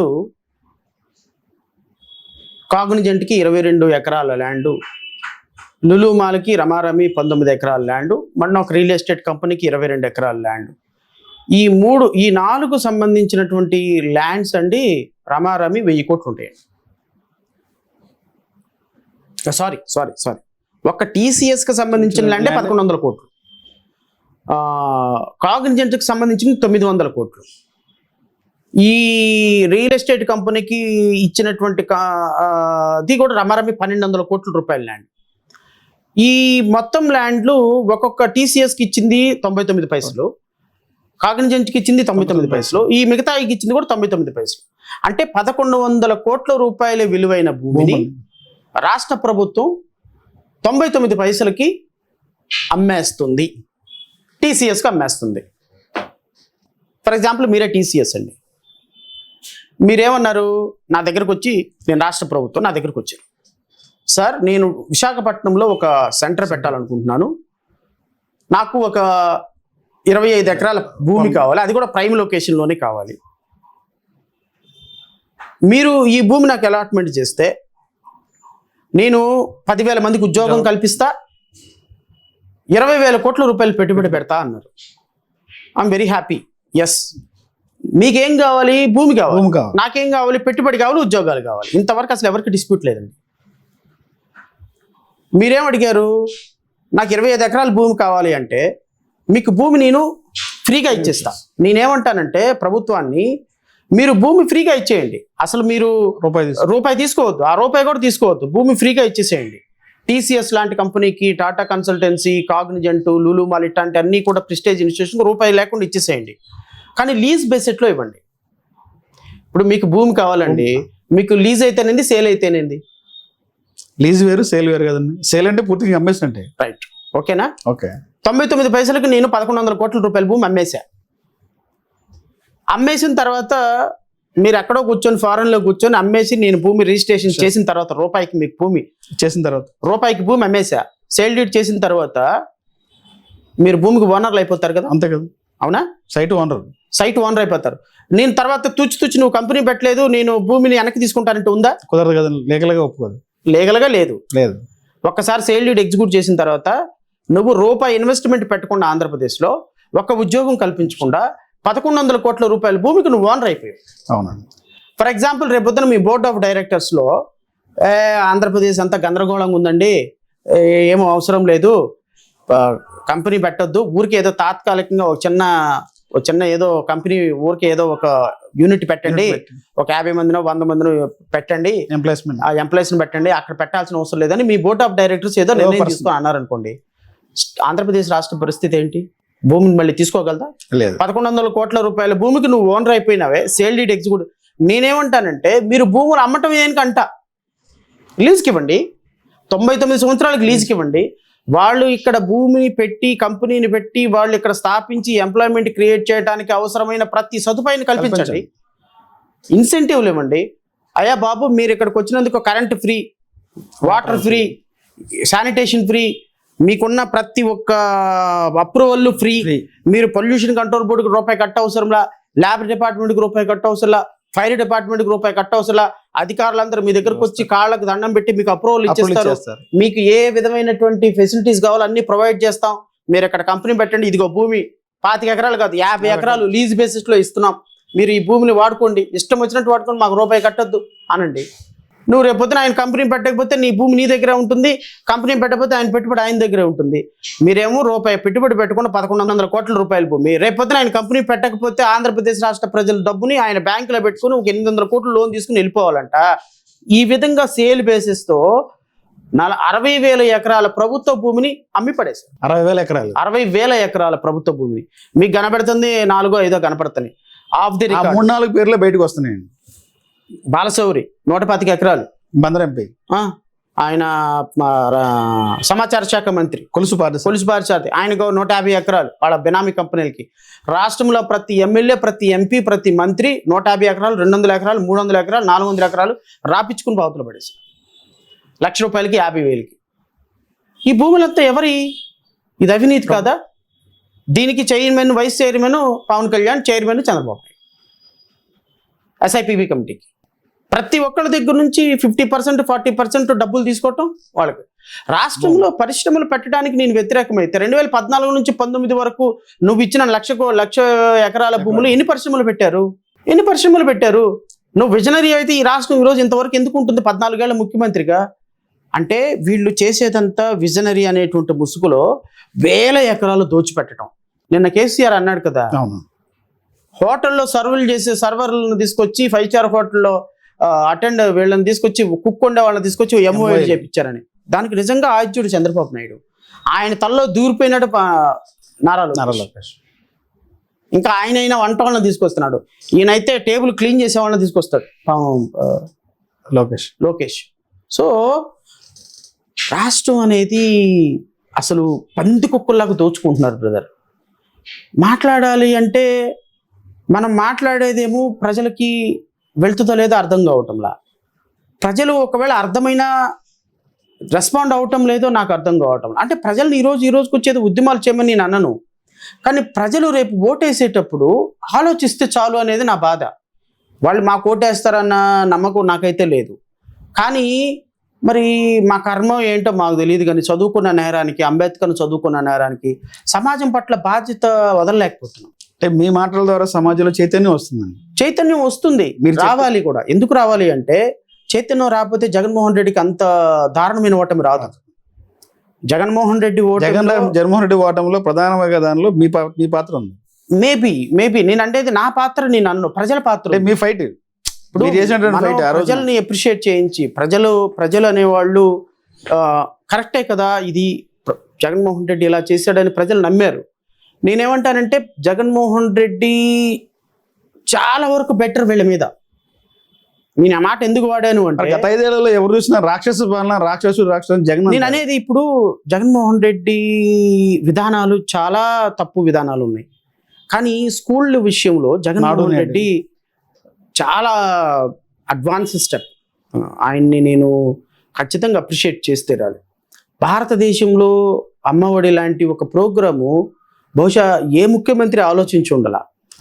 ఒక తల్లి తన బిడ్డలు పనికి వెళ్తే 10 రూపాయలు వస్తాయి అని భావించేటువంటి పరిస్థితుల్లో ఆ 10 రూపాయలు నేనే ఇస్తాను, మీ అబ్బని మీ పాపని మీ బాబుని స్కూల్కి పంపించండి అనే ఒక అద్భుతమైన థాట్ ఈ రోజు నాకు తెలిసి 20% డ్రాప్ అవుట్స్ ని స్కూళ్ళకి పంపిస్తారు.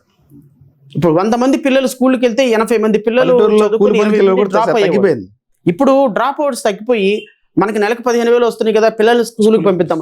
ఇది దేశంలో ఏ ముఖ్యమంత్రి ఆలోచించేయని ఒక అద్భుతమైన నిర్ణయం. నేను జగన్మోహన్ రెడ్డి గారిని ఆ విషయంలో అప్రిషియేట్ చేయాలి. అండ్ స్కూళ్ళు కార్పొరేట్ స్కూల్స్ కంటే చాలా బాగా తయారైనాయి, అది కూడా అప్రిషియేట్ చేయాలి. అండ్ హాస్పిటల్స్ ఇంటింటికి వైద్యం, ఆరోగ్యశ్రీ, ఇంతవరకు అంటే విద్యని వైద్యాన్ని ప్రజలకు చేరువ చేయటంలో రాజశేఖర రెడ్డి గారి తర్వాత ఆయన స్థాయిలో జగన్మోహన్ రెడ్డి గారు. ఆ 2 విషయాలను మనం ఎలా డిస్ప్యూట్ చేస్తాం?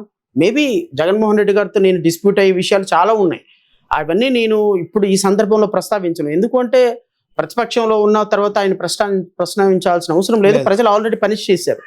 సో జగన్మోహన్ రెడ్డి గారి పరిపాలనకి ఈ ప్రభుత్వ పరిపాలనకి చాలా తేడా ఉంది, నక్కకి నాగలోకి అనుకున్న తేడా ఉంది. ఈరోజు రాష్ట్ర ప్రభుత్వంలో ఎమ్మెల్యేలు డెలిబరేట్గా డైరెక్ట్గా నాకెంత నీకెంత అంటున్నారు. ఆ రోజున ఎమ్మెల్యేలు ఆ స్థాయి లేదు. ఎంపీ కాంట్రాక్ట్ చేస్తే ఎమ్మెల్యే డబ్బులు ఇకపోతే అక్కడ పని జరగని పరిస్థితి గుంతకల్లో చూసాం కదా 2-3 రోజుల నుంచి. ఇదే విషయం పవన్ కళ్యాణ్ గారు కూడా ప్రస్తావించారు. ఈ కొలికలపూడి శ్రీనివాసరావు తిరుగు ఆ కొలికలపూడి శ్రీనివాసరావు తిరువురు ఎమ్మెల్యే పరిస్థితి ఏంటి? కేశినేని చిన్ని చేస్తున్న దుర్మార్గాలను ఎవ్రీడే ఆయన దొయ్యబడుతున్నాడు కదా. అవును. సో రాష్ట్రంలో ఎమ్మెల్యేలు ఎంపీలు ఎలా తయారయ్యారంటే ప్రజలను పీక్కు తినే రాక్షసుల్లాగా తయారైపోయినారు. ఈ రాక్షసులకి పెద్ద రాక్షసుల్లాగా చంద్రబాబు నాయుడు, నారా లోకేష్, పవన్ కళ్యాణ్ తయారైనారు. ఇప్పుడు నిన్న పవన్ కళ్యాణ్ స్పీచ్లో నేను ఎందుకు అంత ఫెరోషియస్గా మాట్లాడాల్సి వచ్చిందంటే, కాలు కాలు కీలు కీలు కొమ్మిక్కలు ఎరగొట్టి నడి రోడ్డు మీద బట్టలోడు తీసి కూర్చోబెడతామని ఒక ఉప ముఖ్యమంత్రి అంటే, యోగి ఆదిత్యనాథ్ ట్రీట్మెంట్ సిఐ ఒక స్టేషన్ హౌస్ సిఐ పరిస్థితి ఎలా ఉంటుందండి? ఒక డిఎస్పి పరిస్థితి ఎలా ఉంటుంది? ఎవరినో ఒక దొంగను పట్టుకొస్తారు, కూర్చోబెడతారు. అనుకుందాం రౌడీ షీటరే అనుకుందాం. రౌడీ షీటర్కి ఒకసారి ముద్ర పడిన తర్వాత వాడు చేసిన పని తీసుకొస్తారు, ఎవ్రీ క్రైమ్కి తీసుకొస్తారు, కూర్చోబెడతారు. రే వాడికి 4 కోటింగ్లు ఇవ్వరా అన్నాడు డిఎస్పి.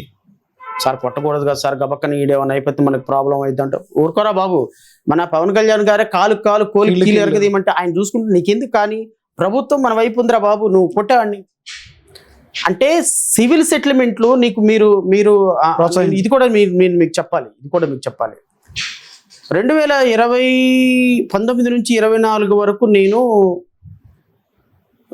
వేసిన కేసెస్ ఒక 4-5 వేలు ఉంటే, 24 నుంచి ఇప్పటి వరకు ఒక 2000 కేసులు ఉంటాయండి. ఈ 2 సంవత్సరాల్లో 1500 నుంచి 1800 కేసులు ఉంటాయి. ఈ 1800 కేసుల్లో సగానికి సగం కేసులు ఏంటో చెప్పనా? Not to call to the police station. Civil సెటిల్మెంట్లో పోలీసులు ఇన్వాల్వ్ అవుతున్నారు, అలా ఇన్వాల్వ్ అవ్వద్దు అనే కేసులే సగానికి సగం కేసులు ఉన్నాయి ఈ ప్రభుత్వంలో. కారణం ఏంటి? పోలీసులు ప్రతి ఒక్క డిస్ప్యూట్లో, ఈవెన్ భార్యాభర్తలు తిట్టుకున్నా కూడా ఇద్దరిని పిలిచి డబ్బులు వసూలు చేస్తారు ప్రతి పోలీస్ స్టేషన్లో. రాష్ట్రంలో పోలీసుల పరిస్థితి ఎలా ఉందంటే సివిల్ రికవరీ ఏజెంట్స్ లాగా తయారైంది. గతం కన్నా ఇప్పుడు లా అండ్ ఆర్డర్ చాలా బాగుంది, పోలీసులు బాగా పనిచేస్తున్నారు, హైకోర్టులో వెళ్ళి చూడమనండి అనిత గారిని హైకోర్టులో వెళ్ళి చూడమనండి. రోజుకి ఎన్ని కేసులు పోలీసులు మమ్మల్ని వేధిస్తున్నారు, సివిల్ డిస్ప్యూట్లో వస్తున్నారు, పొలాల కేసుల్లో వస్తున్నారు, భార్యాభర్త కేసుల్లో వస్తున్నారు, ప్రామిసరీ నోటు కేసుల్లో వస్తున్నారు, మా ఆస్తులు తగాదాల్లో వస్తున్నారని రోజుకి 100 పిటిషన్లు హైకోర్టులో ఎందుకు పడుతున్నాయో వంగలపూడి అనితానే ఒక్కసారి ఆమె మిగతా విషయాలు పక్కన పెట్టి వెళ్ళమనండి. తప్పు ఇది. రాష్ట్ర ప్రభుత్వంలో పోలీసులు విచ్చలవిడితనం తయారైంది, ఎమ్మెల్యేలు విచ్చలవిడితనం, ఎంపీలు అయితే అసలు మీరు మాట్లాడటానికి లేదు. 7 కాన్స్టిట్యున్సీ నుంచి ఎంత డబ్బులు వస్తున్నాయి, ల్యాండ్లో ఎంత వస్తున్నాయి, ఇసుకలో ఎంత వస్తున్నాయి, లెక్కర్లో ఎంత వస్తుంది, ప్రతి ఏరియాలో సాయంత్రానికి లెక్కేసుకునే పరిస్థితి ఎక్కడుందండి? లా అండ్ ఆర్డర్ 30,000 మంది అమ్మాయిల మీద అఘాయిత్యాలు జరిగాయి. గతం కన్నా ఇప్పుడు పోస్తే లా అండ్ ఆర్డర్ చాలా బాగుంది, ప్రతి ఒక్కరు స్వేచ్ఛగా తిరుగుతున్నారు, సమాజం చాలా బాగుంది అనేది పవన్ కళ్యాణ్ గారు, హోంమంత్రి వంగలపూడి గారు చెప్తారు. గతంలో మాడాలంటేనే, ఫోన్లో మాడాలంటే భయపడే పరిస్థితి గతంలో, ఇవాళ ఆ పరిస్థితి లేదు, స్వేచ్ఛగా ఉన్నారు, స్వేచ్ఛగా తిరుగుతున్నారని చెప్తారు. రాజకీయ నాయకులు మాటలకను చేతలకు చాలా తేడా ఉంటుంది కదా. ఏదన్నా సంఘటన జరిగినా హోంమంత్రి తక్షణం వెళ్తారనేది చంద్రబాబు గారు చెప్తారు. రాష్ట్రంలో ఏదన్నా సంఘటన జరిగితే హోంమంత్రి గతంలో ఎప్పుడన్నా చూసారా అని చెప్తారు. అడుగుతాను, చెప్పండి. ఉప ముఖ్యమంత్రి కాన్స్టిట్యున్సీలో ఒక టీడీపీ జిల్లా అధ్యక్షుడు ఒక అమ్మాయిని రేప్ చేశాడు. అనిత వెళ్ళారా? పవన్ కళ్యాణ్ వెళ్ళాడా? లేదు. నెంబర్ 2, అదే కాన్స్టిట్యున్సీలో దళితుల్ని వెలేసారు. అనిత వెళ్ళిందా? పవన్ కళ్యాణ్ వెళ్ళాడా? నెంబర్ 2, ఆ పిల్లల్ని ఎస్సీలు మీరు ఏం పీకుతారా అని చెప్పేసి మాట్లాడారు. ఒక హెచ్ఎం, డిప్యూటీ హెచ్ఎం మాట్లాడారు. అంతా వెళ్ళారా? అంటే మాస్టర్ పిల్లల్ని అలా మాట్లాడింది అనేది పొలిటికల్ గా వెళ్లకుండా పొలిటికల్ అనే స్టేట్మెంట్ ఎలా ఇస్తారు? ఏ సందర్భంలో ఎక్కడికి వెళుతున్నారు? అనిత గారు అసెంబ్లీలో చెప్పినటువంటి స్టాటిస్టిక్స్ రిపోర్ట్ చూస్తే 2025 ఆగస్టుకి 26,000 మంది మహిళల మీద అఘాయిత్యాలు జరిగినాయన్న కేసులు నమోదైనాయి 18 నెలల కాలం. మరి ఎంతమంది దగ్గరికి పవన్ కళ్యాణ్ వెళ్ళాడు, ఎంతమంది దగ్గరికి అనిత గారు వెళ్ళారు చెప్పండి? ఎందుకు జరుగుతున్నాయి ఇన్ని అఘాయిత్యాలు? లా అండ్ ఆర్డర్ బాగుంటే, లా అండ్ ఆర్డర్ పర్ఫెక్ట్గా ఉంటే ఎందుకు జరుగుతున్నాయి ఇన్ని అఘాయిత్యాలు? ఎందుకు ఇంతమంది మహిళల మీద అఘాయిత్యాలు జరుగుతున్నాయి? ఎందుకు ఇంతమంది గంజాయి కేసులు ఎక్కువైపోతున్నాయి? ఎందుకు గంజాయి పండించే వాళ్ళ సంఖ్య పెరుగుతుంది? 2 లక్షల కేజీల గంజాయి 16 నెలల కాలంలో దొరికింది అంటే పట్టుబడుల్లో, ఇంకా దొరకని గంజాయి ఎంత ఉంది? అంటే గతానికి ఇప్పుడు పోస్తే గంజాయి అనేది చాలా తగ్గించని అదే నేను చెప్తున్నారు. అంటుంది. గతంలో షాపుల దగ్గర, విద్యాలయాల దగ్గర అమ్మేవాళ్ళు ఇవాళ ఆ పరిస్థితి లేదు. మేము వచ్చిన తర్వాత గంజాయి అనేది పూర్తిగా డోర్ టు డోర్ తగ్గిందని చెప్తున్నారు. Door to door. ఇప్పుడు ఇంతకు ముందు షాపుల దగ్గరికి వెళ్ళి, స్కూళ్ళ దగ్గరికి వెళ్ళి తెచ్చుకునే వాళ్ళు ఇప్పుడు డోర్ టు డోర్ అమ్ముతున్నారు. వాళ్ళే ఏజెంట్లను పెట్టుకొని గంజాయి కావాలని కాలేజీ దగ్గరకు వచ్చి, క్లాస్ రూముల దగ్గరకు వచ్చి వాళ్ళే అమ్ముతున్న పరిస్థితి వచ్చింది. అది నేను చెప్పలేదు కదా. ఒకసారి మీ అధికారిక ఛానల్ ABN ఛానల్లో డిబేట్ పెట్టారు మొన్న, అదే చూస్తే తెలిసిపోతుంది. ఇవన్నీ రాష్ట్ర ప్రభుత్వంలో మాట్లాడిని కూడా అబద్ధపు మాట్లాడి. రాష్ట్రంలో లా అండ్ ఆర్డర్ లేదు, గంజాయి పెరిగిపోయింది, మాఫియా పెరిగిపోయింది, పోలీసులు పందికొక్కులాగా తయారైపోయినారు. వీళ్ళందరినీ పరిపాలించే ఎమ్మెల్యేలు, ఎంపీలు అయితే మాకెంత షేరు, మీకెంత అంటున్నారు. రాష్ట్రంలో పేదవాడి బతుకు అతలాకుతలం అయిపోయింది.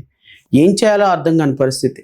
ఈ రాష్ట్ర ప్రభుత్వాన్ని 164 సీట్లు ఇచ్చి తెచ్చుకొని నెత్తిని పెట్టుకొని ఈరోజు మా నెత్తిని నిప్పులు పోసుకున్నామని ప్రజలందరూ ఏడుస్తారు. సంక్షేమ పథకాలు లేవు, యువతకు ఉపాధి లేదు, కంపెనీలు పెట్టేవాళ్ళు లేడు, పెట్టినా రూపాయి పెట్టుబడి పెట్టేవాళ్ళు లేడు. చాలా దారుణమైన పరిస్థితుల్లో రాష్ట్రం ఉంది అనేది గ్రౌండ్ లెవెల్లో రిపోర్టు. అది నేను అంటమో ఇంకోటి అంటమో కాదు.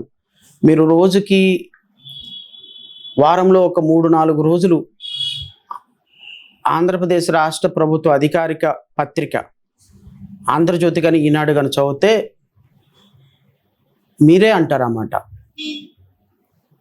అసలు ఏం సార్ ఇంత దారుణంగా ఉందా అని. నేను అనలేదు, మొన్న చంద్రబాబు నాయుడు గారే అన్నారు కలెక్టర్ల మీటింగ్లో, మనం చేస్తున్నాం కానీ ప్రజలు అప్రిషియేట్ చేయటం లేదు. ఎక్కడో గ్యాప్. 51% మంది ప్రజలు మన పట్ల వ్యతిరేకత ఉన్నారు. నీకు ఓటేసిన 60% మందిలో 58% మందిలో 51% వ్యతిరేకత ఉంటే ఇంక నువ్వు నీ పరిపాలన అంతా 6% మంది మెచ్చుకుంటున్నారు. ఎక్కడుంది? ఇప్పటికిప్పుడు ఎలక్షన్ జరిగితే 35 సీట్లు కూడా రావండి కూటమి ప్రభుత్వానికి. 35. 15 ఏళ్ళు మనమే ఉంటామని చెప్పి ఒక పక్క పవన్ కళ్యాణ్ గారు చెప్తారు. చంద్రబాబు గారు 30 ఏళ్ళు అని చెప్పి అంటున్నారు ఆయన. 30 ఏళ్ళు కూటమి. వైనాట్ 175 ఉన్నారా? సేమ్ ఇది కూడా అలాగే ఉంటుంది. ఏది వాస్తవం మీకు వాస్తవాలు మీకు ప్రజలకు రాజకీయ నాయకులకు నచ్చవు కదా. రాజకీయ నాయకులకు నచ్చవు. వైనాట్ 175 అని 11 సీట్లు పడిపోయినారు. 15 సంవత్సరాల కూటమి కదా. నిజంగా చెప్తున్నా, జమిలీ ఎన్నికలు వస్తే 4 ఏళ్లలో పడిపోతుంది కూటమి ప్రభుత్వం. 35 వచ్చింది అంటే చాలా ఎక్కువ. 35 సీట్లు 36కి వచ్చినా కూడా చాలా. ఇప్పటికిప్పుడు మళ్ళీ ఇంకో 2 ఏళ్ళు పోతే ఏంటో పరిస్థితి నాకు తెలియదు. ఇప్పటికిప్పుడైతే ఇక నాకు తెలిసి, ఈ మాట నేను అంటాను గుర్తుపెట్టుకోండి, మళ్ళీ ఏదో రోజు మనం డిబేట్ చేస్తాం. ఈ ప్రభుత్వం మారిన తర్వాత తెలుగుదేశం ప్రభుత్వానికి చివరి ముఖ్యమంత్రి తెలుగుదేశం పార్టీ అధినేత చంద్రబాబు నాయుడు. ఇక తెలుగుదేశం పార్టీ ఈ రాష్ట్రంలో అధికారంలోకి రాదు. అంటే 29 మంది అంటున్నారు, 34 మనమే అంటున్నారు. మీరు రాసి పెట్టుకోండి, తెలుగుదేశం పార్టీ చివరి ముఖ్యమంత్రి నారా చంద్రబాబు నాయుడు గారు. నాకు తెలిసి 2029లో చంద్రబాబు నాయుడు గారు రిటైర్డ్ అయిపోవచ్చేమో. వయసు రీత్యా ఆయనకి 80 ఏళ్ళు వస్తాయి. మరి భావి భారత ముఖ్యమంత్రిగా నారా లోకేష్ రావచ్చు.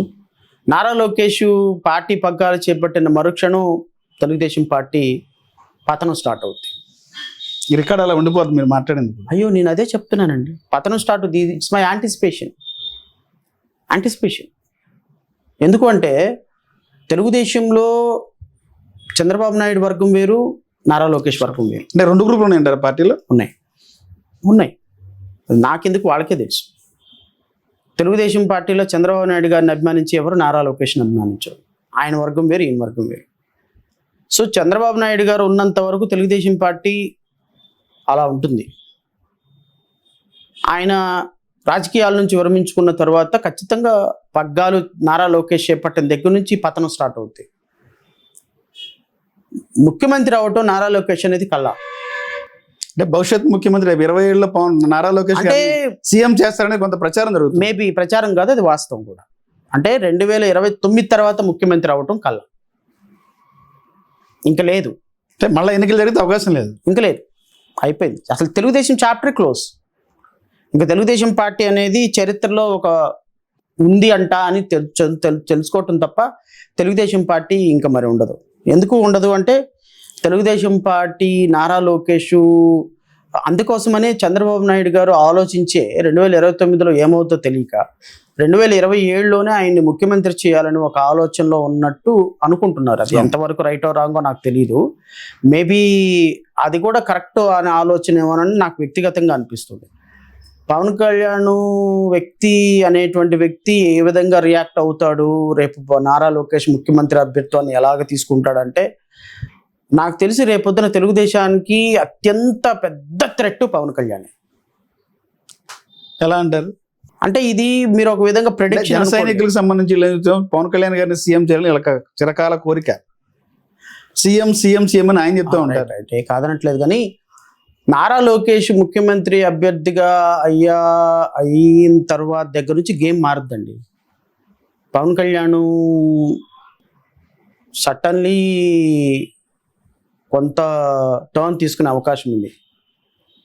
బీజేపీ దానికి బ్యాకప్గా ఉంటుందా లేదా, తెలుగుదేశం పార్టీని పడగొట్టి పవన్ కళ్యాణ్ ముఖ్యమంత్రి అయ్యే అవకాశాలు ఉన్నాయా లేవా, ఇవన్నీ కూడా ఏది కూడా పక్కన పెట్టలేని పరిస్థితి. బట్ ఏదేమైనా మా కోరిక వర్గీకరణ చేసినటువంటి తెలుగుదేశం పార్టీ చరిత్రలో ఉండదు, క్లోజ్ ఉండకూడదు. ఉండకుండా చేయాల్సినటువంటి గురుతరమైన బాధ్యత మా మీద ఉంది. మేము ఎన్ని ప్రయత్నాలు చేయాలో అన్ని ప్రయత్నాలు చేస్తాం.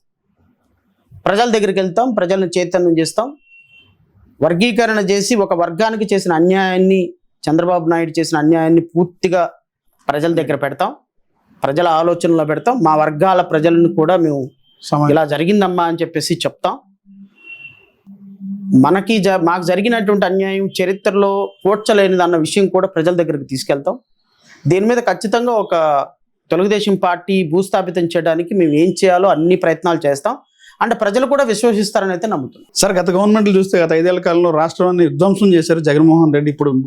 ఇప్పుడు రాయి రాయి పేర్చుకుంటూ ముందుకు వస్తున్నాము, అభివృద్ధిని పెంచుకుంటూ వెళ్తున్నాము, సంపదను సృష్టిస్తామని చంద్రబాబు గారు చెప్తున్నారు. సంపదను సృష్టిస్తూ పరిపాలన కొనసాగిస్తున్నాం అంటున్నారు. ఇటుక రాయి రాయి పేర్చుకుంటూ ప్రభుత్వం నడిపిస్తున్నారంట. గత 5 ఏళ్లలో ఎక్కడ చూసినా విధ్వంసం జరిగిందంటారు. ఇప్పుడు గత 5 ఏళ్లలో ఎక్కడ జరిగిన విధ్వంసం జరిగింది అని ప్రజలు భావించారు కాబట్టి మీకు అధికారం ఇచ్చారు. మరి ఆ విధ్వంసాన్ని అంతకంటే రెట్టింపును ఉత్సాహంతో చేస్తున్నటువంటి మిమ్మల్ని ఏమనాలి? ఎక్కడ డెవలప్మెంట్ జరుగుతుంది? రాయి రాయి ఎక్కడ పేరుస్తున్నారు? ఏం జరుగుతుంది? 19 నెలలు అయింది, ఇంకా అమరావతిలో ముళ్ళకంపలు కొట్ల. పనులు పరుగెడతాం చెప్తుంది సార్. ప్రాజెక్టులు అనేది వచ్చేసినాయి, పనులు వేగవంతం జరుగుతుంది సార్. అంటే నేను మీకు ఎలా చెప్పాలి, కేటాయించినటువంటి భూముల్లో పనులు జరుగుతున్నాయి, ప్రాజెక్టులు పనులు జరుగుతుంది చెప్పారు. 5 స్టార్ హోటల్ కట్టాను 29కి ఒక ఆకారం తీసుకొస్తామని చెప్పి అన్నారు. మోడీ గారు వచ్చిన తర్వాత అమరావతిని మనమే నిర్మాణం చేయాలి, మనమే కట్టాలని చెప్పి ముగ్గురు చేతిలో చేసి చెప్పారు. ఒక 5 స్టార్ హోటల్ కట్టడానికి 500-600 కోట్లు అవుతాయి. 500-600 కోట్ల రూపాయలతోటి ఒక 5 స్టార్ హోటల్ డబ్బులు పెట్టుకొని కూర్చుంటేనే 4 ఏళ్ళు పైన పడుతుంది. అలాంటిది మీ చేతిలో రూపాయి లేకుండా, కేంద్ర ప్రభుత్వం రూపాయి సహకరించకుండా నువ్వు ఎప్పటికి అమరావతిని బిల్డ్ చేస్తారు? అంటే 29కి ఒక ఆకారం తీసుకొస్తే 29 తర్వాత అన్ని అసంపూర్ణంగా పెట్టి మళ్ళీ మాకు అధికారం ఇస్తే అమరావతిని పూజ చేస్తామంటారా? అసలు అమరావతిలో పనులు జరుగుతున్నాయి అనే ఒక ఇంప్రెషన్ తప్ప నిజంగా వాస్తవానికి అమరావతిలో వచ్చే డబ్బులన్నీ కూడా మంత్రి నారాయణ అధ్యక్షతన అందరు కైంకర్యం చేసే కార్యక్రమాలే. 100 రూపాయలు ఖర్చు పెట్టే చోట 70 రూపాయలు వాళ్ళ జేబులోకి వెళ్ళిపోతుంది. 100 కోట్ల ఫండ్ వస్తే 70 కోట్లు ఇళ్ళే, 30 కోట్ల రూపాయలే ఖర్చులు. 1000 కోట్లు వస్తే 700 కోట్లు 600 కోట్ల రూపాయలు వీళ్ళ చేతుల్లోకి వెళ్ళిపోతాయి, బినామీ చేతుల్లోకి, కాంట్రాక్టర్ చేతుల్లోకి. ఎక్కడ తవ్వితే అక్కడ అవినీతి అండి ఈ గవర్నమెంట్లో. అది నేను అనలా, అమరావతి రైతులను అడగండి, వెళ్ళి అమరావతి రైతులను అడగండి. అధికారులు, సిఆర్డి అధికారులు ఏ విధంగా అవినీతి చేస్తున్నారో వాళ్ళ దగ్గర ఉన్నంత సమాచారం మీ దగ్గర, నా దగ్గర లేదు. డైరెక్ట్గా మంత్రి ఎదురుగా, చంద్రబాబు నాయుడు ఎదురుగా చెప్పారు, మీ సిఆర్డి అధికారులు లంచం ఇస్తే మంచం వేయండి, మంచం ఎక్కుతున్నారు, డబ్బులు అడుగుతున్నారు, ప్రతి దానికి ప్లాట్లు అలొకేషన్కి ఒకసారి చూసుకోండి రైతులు గోలగోల పెట్టారు కదా. నేను ఆరోపణ చేసేది ఏముంది దాంట్లో? మా ఛానల్ కూడా వాయిస్ బయటలు ఇచ్చారు రైతులు. నేను చేసేది ఏముంది సార్ దాంట్లో? ప్రభుత్వ పరిపాలన ఎలా ఉందో వెళ్ళి ఒక రైతుని అడిగితే చెప్తాడు. ఏరికోర తెచ్చుకున్న రైతు ప్రభుత్వాన్ని. సో ప్రభుత్వం అనేది కుప్పకూలిపోవడానికి సిద్ధంగా ఉందండి. ఏదో డాప్సరి మాటలు తప్ప వీళ్ళ దగ్గర అంత విషయం ఉందని నేను అనుకోవటం. సార్ గత 5 ఏళ్ల కాలంలో మీరు రైతుల పక్షాన ఉద్యమం చేశారు, అమరావతి రైతుల పక్షాన. ఇప్పుడు కూటమి ప్రభుత్వం అధికారంకి వచ్చిన తర్వాత మరలా ఇప్పుడు భూసేకరణ చెప్పండి, 2వ విడత 3వ విడత అని చెప్పంటున్నారు. దాని మీద మీ స్పందన ఏంటి? ఒక పార్టీ అధ్యక్షులకు ఏం చెప్తారు?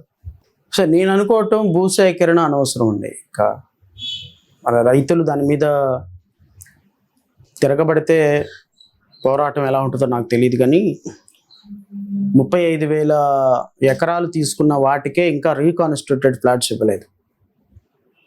ఇంకా రీకాన్స్టిట్యూటెడ్ ఫ్లాట్స్ ఇవ్వకపోగా రైతుల్ని ఎప్పటికీ నానా బీభత్సం చేస్తున్నారు. సో డబ్బులు ఇవ్వని రైతులు, రీకాన్స్టిట్యూటెడ్ ఫ్లాట్స్ ఇవ్వని రైతులు, కవులు కూడా సరిగ్గా కట్టలేని రైతుల దగ్గర నుంచి మళ్ళీ భూమి తీసుకుని ఏం చేసుకుంటాం? ఉన్న భూమినే ఏం చేసుకోవాలో అర్థం కావటంలా. సో 1000 ఎకరాల్లో రైల్వే స్టేషను, 2000 ఎకరాల విమానాశ్రయం, ఇవన్నీ ఉత్తమాటలు. గాల్లో బాబాలాగా గాల్లో బూడిదని సృష్టించేటువంటి కార్యక్రమాలు ఇవన్నీ. సో చంద్రబాబు నాయుడు గారు చేసేటువంటి ఇలాంటి కార్యక్రమాలకి రైతుల దగ్గర నుంచి మద్దతు ఉంటుందని నేను అనుకోవటంలా. అండ్ ఏ రైతు కూడా మళ్ళీ ఈ అమరావతి కి భూమి ఇవ్వడానికి ముందుకు వస్తాడని నేను అనుకోవటంలా. ఇంకా ఏదైనా బలవంతంగా భూసేకరణ చేయటం తప్ప. కానీ ఏదేమైనా బలవంతపు భూసేకరణకి, మరలా భూమి సేకరించడానికి మా పార్టీ వ్యతిరేకం.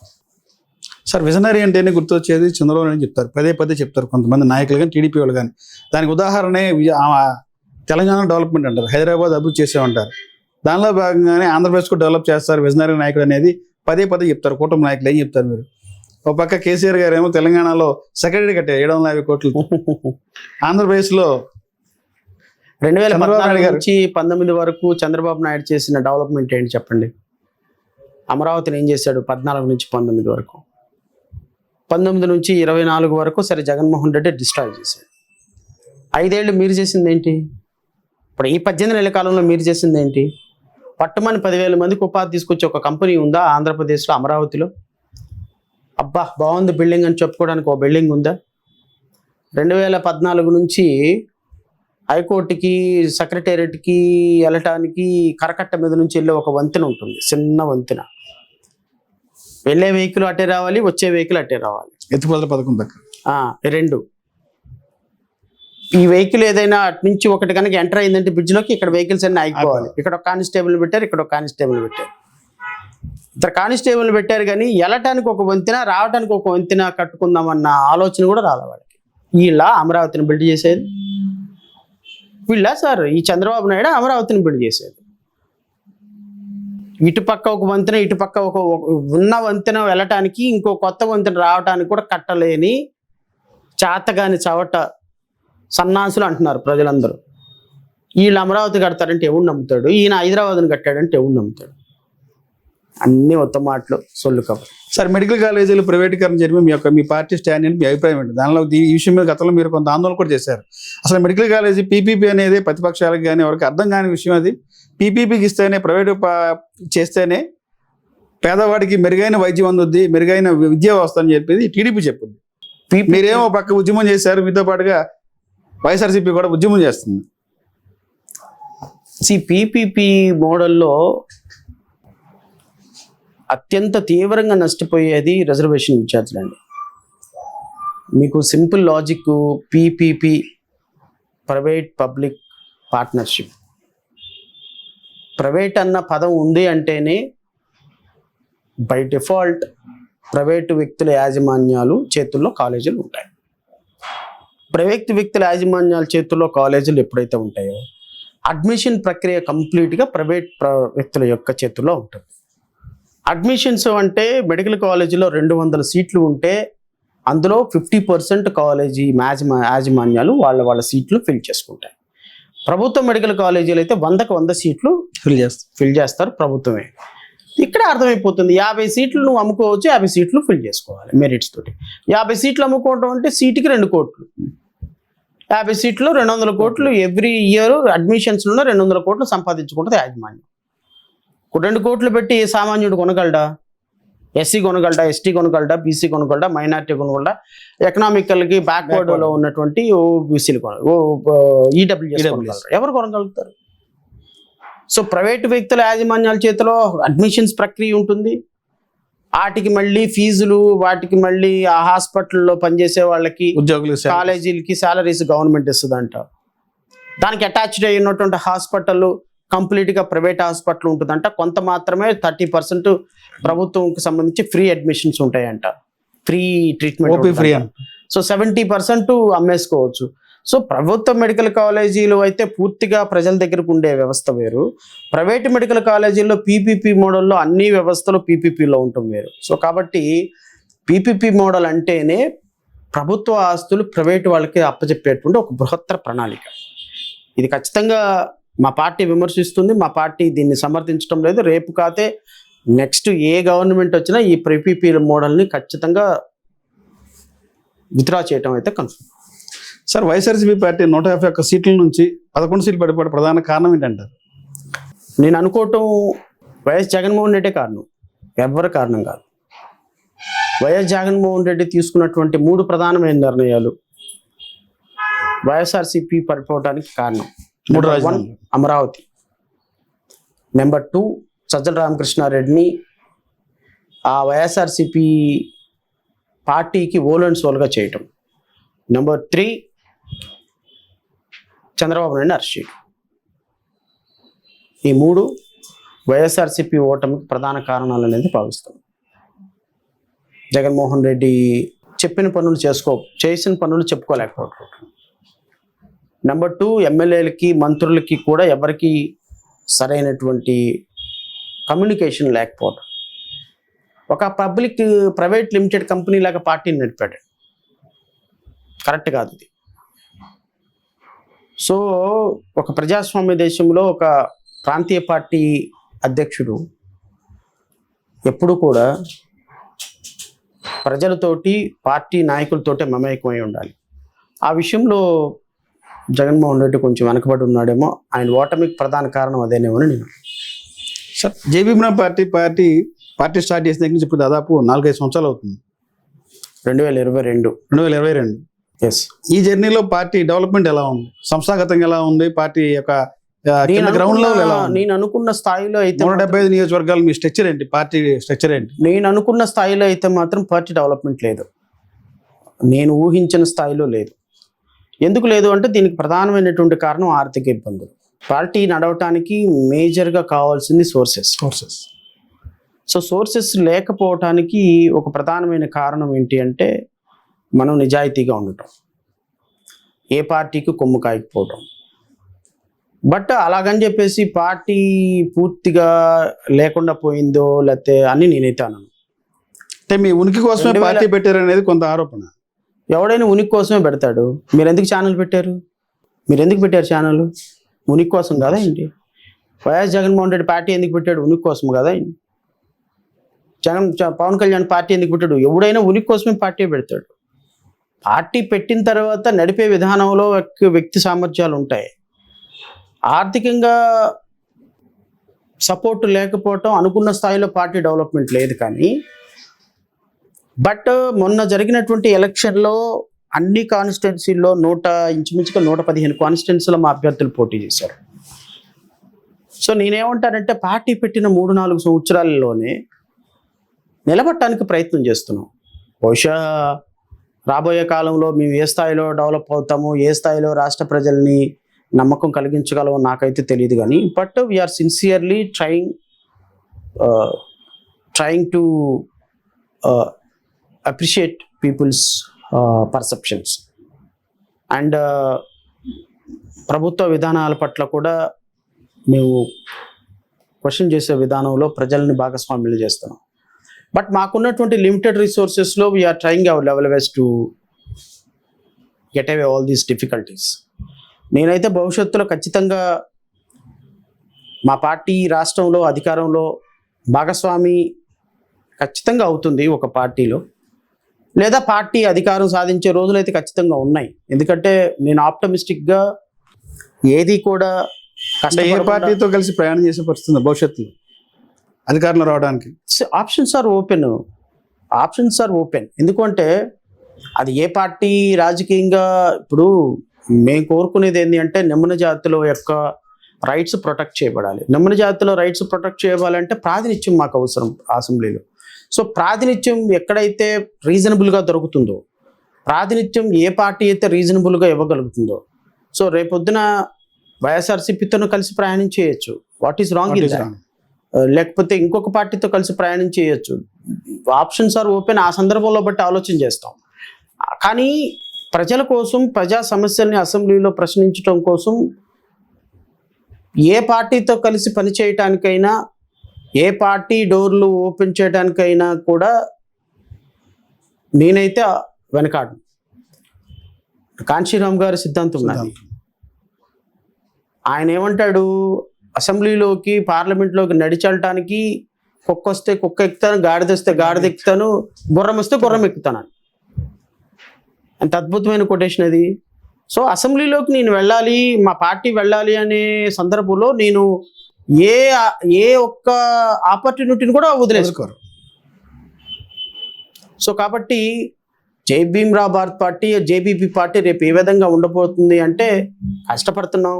ఇంచుమించుగా 15-16 జిల్లాల్లో నాయకత్వం బాగానే ఉంది, ఇంకా కష్టపడుతున్నారు, కానీ అనుకున్న స్థాయిలో లేదు.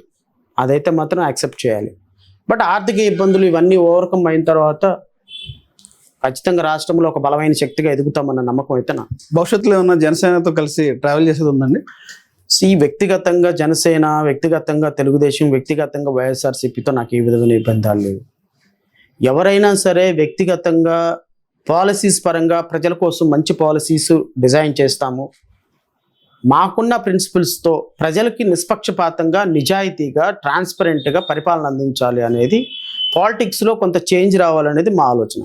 ఆ ఆలోచనతో ఏ రాజకీయ పార్టీ పనిచేసినా కూడా ఖచ్చితంగా వి విల్ వెల్కమ్. వాళ్ళతో కలిసి పనిచేయడానికి నాకేం భేషం అంటే జనసేన మాకేమైనా శత్రువా, తెలుగుదేశం మాకేమైనా శత్రువా? మొన్నటిదాకా జనసేన, తెలుగుదేశం పొద్దున్న లెగిస్తే జనసేన పార్టీ కార్యకర్తల ప్రతి కేసు ఆర్గ్యూ నేనే చేశాను. 2024 వరకు జనసేనలో ఎవరికి ఏ ప్రాబ్లం వచ్చినా జడా శ్రావణ్ కుమార్ దగ్గరికి వచ్చేవాళ్ళు. నేను ఒక కార్యకర్తను అడిగా, ఏమయ్యా పొద్దున్న లెగిస్తే పవన్ కళ్యాణ్తో తిరుగుతావు, నువ్వే నా దగ్గరకు వచ్చావు ఏంటంటే, మాకు అంత స్ట్రాంగ్ లీగల్ టీం లేదు సార్, జగన్ ఎదిరించే లీగల్ టీం మా దగ్గర లేదని. అలాగా జనసేన తోటి మొన్నటిదాకా ఎందుకు బాగున్నాం? జనసేనలో ఉన్న ప్రతి ఒక్క కార్యకర్త, ప్రతి ఒక్క లీడరు, ఇప్పుడు మాట్లాడే ప్రతి లీడరు, శివశంకర్ గారు, నేను చాలా డిబేట్లో, వేల డిబేట్లో పాల్గొన్నాము. మాకేం వ్యక్తిగతమైనటువంటి ఎవరితో పని చేస్తాం, ఎవరితో పని చేయమనేది ఆ సందర్భాన్ని బట్టి తీసుకున్న నిర్ణయం, కానీ ఎవరితో విభేదాలు లేవు. బట్ ఇష్యూ బేస్డ్ తోటి అది ఏ పార్టీ తప్పు చేసినా ప్రశ్నిస్తాం. సార్, ఆంధ్రప్రదేశ్లో ప్రస్తుతం జరుగుతున్న పరిస్థితుల్లో ఐఏఎస్ అధికారులు కానీ సంబంధించినటువంటి ఈ కేసుల్లో ఇరుకోవటం విషయం సంబంధించి మీరు ఎలా స్పందిస్తారు? ఇదే విషయం చూస్తే RRR గారు ఏదైతే ఉందో, దళితులు ఉన్నటువంటి ఎస్సీలు ఎవరైతే చర్చిలకు వెళ్తారో వారిని ఎస్సీలుగా తొలగించాలి, వాళ్ళని బీసీలు చేయాలని చెప్పి అంటారు. ఆర్టికల్ 25, 26, 27 ప్రకారం ప్రతి ఒక్క వ్యక్తికి మత విశ్వాసం అనేది ఉంది. అంటే ఇప్పుడు ఫర్ ఎగ్జాంపుల్ మీరు ముస్లిం అనుకోండి, చర్చ్కి వెళ్ళాలనుకున్నారు, వెళ్ళొచ్చు. నేను క్రిస్టియన్ను, రామాలయంకి వెళ్ళాలనుకున్నాను, వెళతాను. సాయిబాబా టెంపుల్కి వెళ్ళాలనుకున్నా, వెళతాను. ఇంకొక క్రిస్టియన్ ఉన్నాడు, ఆయన మసీద్కి వెళ్ళాలనుకున్నాడు, మత విశ్వాసాలు పర్మిట్ చేసి సంతకం పెట్టి వెళ్ళొచ్చు. నేను తిరుమల వెళ్ళొచ్చు, మీరు జెరూసలేం వెళ్ళొచ్చు, ఇంకో చోటుకి వెళ్ళొచ్చు. అంటే మక్కాకి పర్మిషన్ లేదు, కానీ మిగతా మసీదులకు వెళ్ళొచ్చు. అట్లా రాజ్యాంగం అనేది వ్యక్తులకి, ఏ సమాజాన్నైనా, ఏ వ్యక్తి ఏ మతానికి సంబంధించిన ఆచారాలైనా పాటించవచ్చు, తప్పేం లేదు. అది ఆ మతాన్ని పూర్తిగా స్వీకరిస్తేనే ఆ మతం వ్యక్తిగా నువ్వు మారుతావు. రఘురామకృష్ణరాజు గారికి కూడా నేను చెప్పేది ఏంటి అంటే, తల్లిదండ్రులని కేవలం ఒక హిందూ ఎస్సీగా ఉన్నటువంటి వ్యక్తి యొక్క తల్లిదండ్రులు క్రిస్టియన్ సాంప్రదాయాల ప్రకారం సమాధుల్లో పెడితే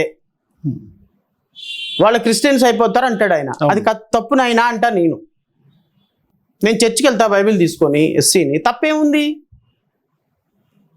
నేను బాప్తిజం తీసుకొని కన్వర్షన్ అయ్యి నా యొక్క కమ్యూనిటీలో హిందుత్వాన్ని వదిలేసి క్రిస్టియానిటీలోకి వెళితే నేను క్రిస్టియన్గా మారుతా.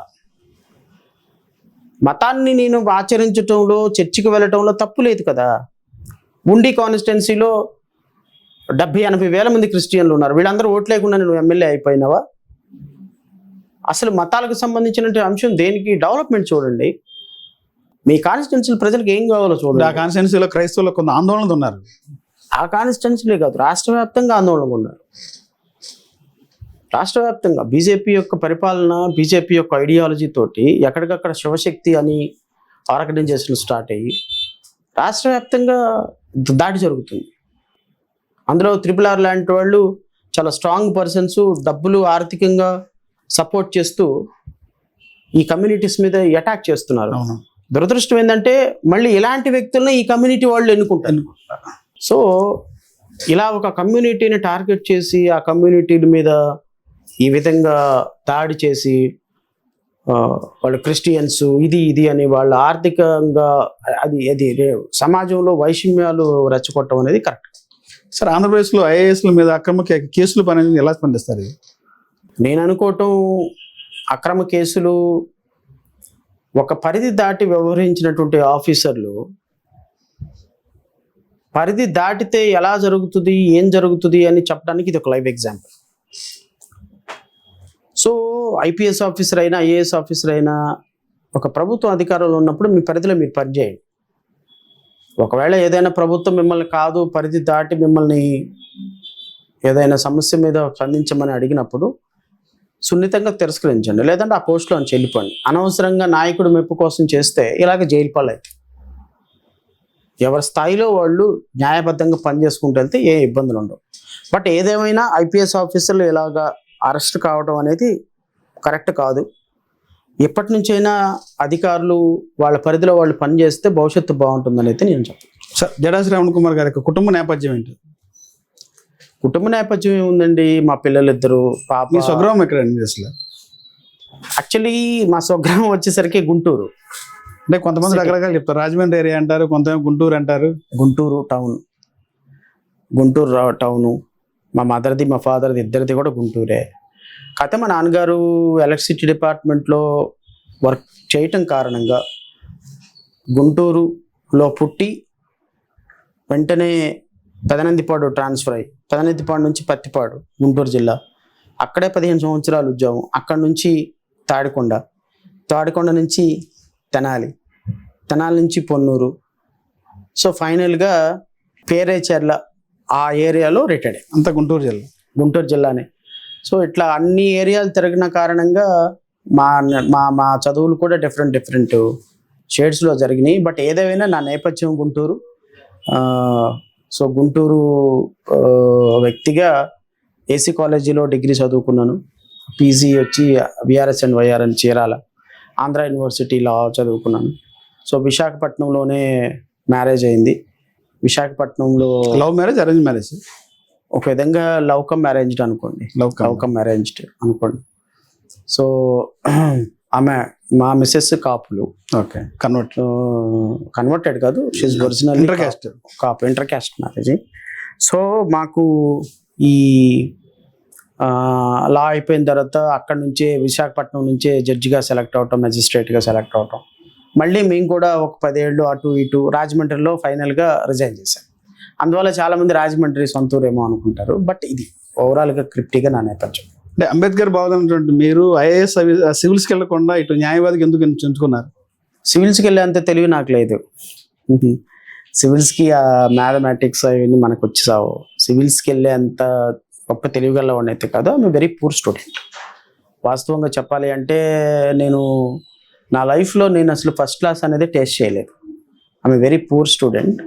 కొంత ఉద్యమాలు అటు ఇటు అని తిరిగేవాడిని. లీడర్షిప్లో తిరగటం వల్ల ఎక్కువ చదువు నాకు నా లైఫ్లో నేను చదువుకి ఎక్కువ ప్రాధాన్యత ఇవ్వాల. సో సమాజం పట్ల కొంత ఆలోచన ఉన్న నాకు చదువు అనేది ఒక స్థాయి వరకే చదువుదామని అనిపించేది. అందువల్ల నేను పెద్ద ఎక్కువ ఇంట్రెస్ట్ చూపించేవాడిని కాదు కాబట్టి IAS టార్గెట్ లేదు నాకు. సో ఒక మంచి జర్నలిస్ట్ అవ్వాలని ఉండేది నాకు. బట్ అనుకోకుండా జర్నలిస్టు పోస్ట్ మిస్ అవ్వటం, కోఇన్సిడెంట్గా లాకి రావటం, అక్కడ నుంచి మళ్ళీ ప్రస్థానం మొదలైంది. సో ఐఏఎస్ ఆఫీసరు అవ్వాలని నాకు ఎప్పుడూ లేదు, అయ్యేంత తెలివి ఉందని కూడా అనుకోవటం లేదు. సార్ న్యాయమూర్తిగా ఎందుకు బయటికి రావడం జరిగింది? ఏదన్నా ఒత్తిడి, రాజకీయ ఒత్తిడి వల్ల బయటికి రావడం జరిగిందా, లేదంటే ఎందుకు బయటకు వచ్చారు? ఏం లేదండి, రాజకీయ ఒత్తిళ్ళు అసలు ఉండవు. నువ్వు నానెస్ట్గా ఉన్నావు అంటే ప్రధానమంత్రి కంటే గొప్ప పోస్ట్ అది, నిజంగా చెప్పాలి అంటే. ఒక్కొక్కసారి ఇప్పుడు తలుచుకున్నా కూడా ఒళ్ళంతా పులకరించిపోతుంది నాకు ఆ పోస్ట్ గురించి తలుచుకుంటే. ఎందుకు వచ్చాం బయటికి అనేది నాకు కూడా ఇప్పటికీ కూడా అర్థం కాదు. మేబీ తెలివితేటలు ఎక్కువైపోయి వచ్చామేమో అనిపిస్తుంది నాకు ఒక్కొక్కసారి. అక్కడే ఉంటే బాగుండేదేమో అని ఒక్కొక్కసారి అనిపిస్తుంది. బట్ ఎనీవే, ఒకసారి మన నిర్ణయం తీసుకొని బయటకు వచ్చిన తర్వాత మనం రిపెంట్ అవ్వకూడదు. బట్ న్యాయమూర్తిగా నేను చాలా మంచి మెమరీస్ ఉన్నాయి నాకు. బయటకు రావడానికి ఒకటే కారణం, మన జాతిలో నుంచి ఒకడు ముఖ్యమంత్రి ఎందుకు కాకూడదు? రాజ్యాధికారం ఎందుకు కాకూడదు? ఏం తక్కువ? ముఖ్యమంత్రి అవ్వాలి. చచ్చిపోయేలోపు ఒక్కరోజైనా ఆ సీట్లో కూర్చోవాలి. ఒక ఎస్సీ వ్యక్తి, ఒక అంబేద్కర్ భావజాలంతో వచ్చినటువంటి వ్యక్తి ఎందుకు కాకూడదు? ఎందుకు? వ్యవస్థ మీద పోరాటం ఉంది నాకు, ఫైటింగ్ అగ్నెస్ట్ సొసైటీ. ఎందుకు కాకూడదు? మనం ఏంటి తక్కువ? దేనిలో తక్కువ? దేంట్లో తక్కువ? పోనీ అవ్వకుండా చచ్చిపోయామా, పోనీయండి, నో ప్రాబ్లం, యుద్ధం చేస్తాం. మనం భవిష్యత్తు తరాలకు ఒక దారైనా చూపించగలం. బాబు ఇదిగో నేను ముఖ్యమంత్రి అవడానికి ఇన్ని ప్రయత్నాలు చేశాను, నేను ఒక 25%, 30% ట్రావెల్ చేసి చచ్చిపోయాను, ఇంకో మిగతా 75% ఉంది, ఇదిగో ఈ దారి గుండా వెళ్ళు, నేను ఈ దారి గుండా వెళ్ళాను, తప్పు ఈ దారి గుండా వెళ్ళు అని ఇంకో దారి చూపించడానికి అవకాశమైనా ఉంటుంది. సో ఐదర్ నేనైనా విన్ అవుతాను, లేకపోతే నేను విన్ అవ్వకపోతే భావితరాలకి దారైనా చూపిస్తా తప్ప ఆ లక్ష్యాన్ని మాత్రం వదలకూడదు. ఆ లక్ష్యం కోసమే రిజైన్ చేశాను, వేరే ఏ కారణం లేదు. My one and ultimate goal లైఫ్లో రాజ్యాధికారం సాధించాలి. అది దానికోసం ఎన్ని దారులు ఉన్నాయో అన్ని దారులు వాడతాం. సార్ భవిష్యత్తులో 29 ఎన్నికల్లో జై భీమ్రావ్ పార్టీ అసెంబ్లీలో అధ్యక్ష అనే అవకాశం ఉంటుందా? ఖచ్చితంగా ఉంటుందని అయితే నేను భావిస్తున్నా. మరి ప్రజలు ఎలా ఆశీర్వదిస్తారో నాకు తెలియదు, కానీ ప్రజల తరపున అసెంబ్లీలో ప్రశ్నించేటువంటి అవకాశం అయితే 2029లో నాకు వస్తుంది అని అయితే ప్రగాఢ విశ్వాసం ఉంది. ఆ విధంగా ప్రజలు కూడా నన్ను ఆశీర్వదిస్తారనేటువంటి నమ్మకం కూడా నాకుంది. అధ్యక్ష అనటానికి అంటే ప్రజా సమస్యలు ప్రస్తావించడానికి, ప్రజా సమస్యలు వేదికే ఉంటాడు అసెంబ్లీలో, మీ పాత్ర ఖచ్చితంగా ఉంటుంది. ప్రజల వాయిస్ గొంతుకై జడా శ్రావణ్ గారు ఉంటారా? ఖచ్చితంగా ఉంటుంది. ప్రజలు ఆశీర్వదిస్తారు. ప్రజలు ఆశీర్వదిస్తే నేను, నాతో పాటు కొంతమంది అసెంబ్లీలో ఉండే అవకాశం ఉంది అని అయితే నేను భావిస్తున్నా. చూద్దాం ఎలా జరుగుతుంది భవిష్యత్తు. ఓకే, థ్యాంక్ యూ అండి మీ విలువైన సమయించినందుకు. రాబోయే ఎన్నికలు ఏదైతే ఉందో 29 ఎన్నికల్లో జై భీమ్రావ్ పార్టీ నుంచి అసెంబ్లీలో తన వాయిస్ అని తినిపించి ప్రజల పక్షాన వాయిస్ ఇచ్చేందుకైతే ఆ ఎమ్మెల్యే కావాలనేది ఎస్ఫోర్ అయితే కోరుకుంటుంది. ఇది ఈ రోజున మన జడా శ్రావణ్ కుమార్ గారితో ప్రత్యేకమైన ఇంటర్వ్యూ. నమస్తే సార్. నమస్కారం.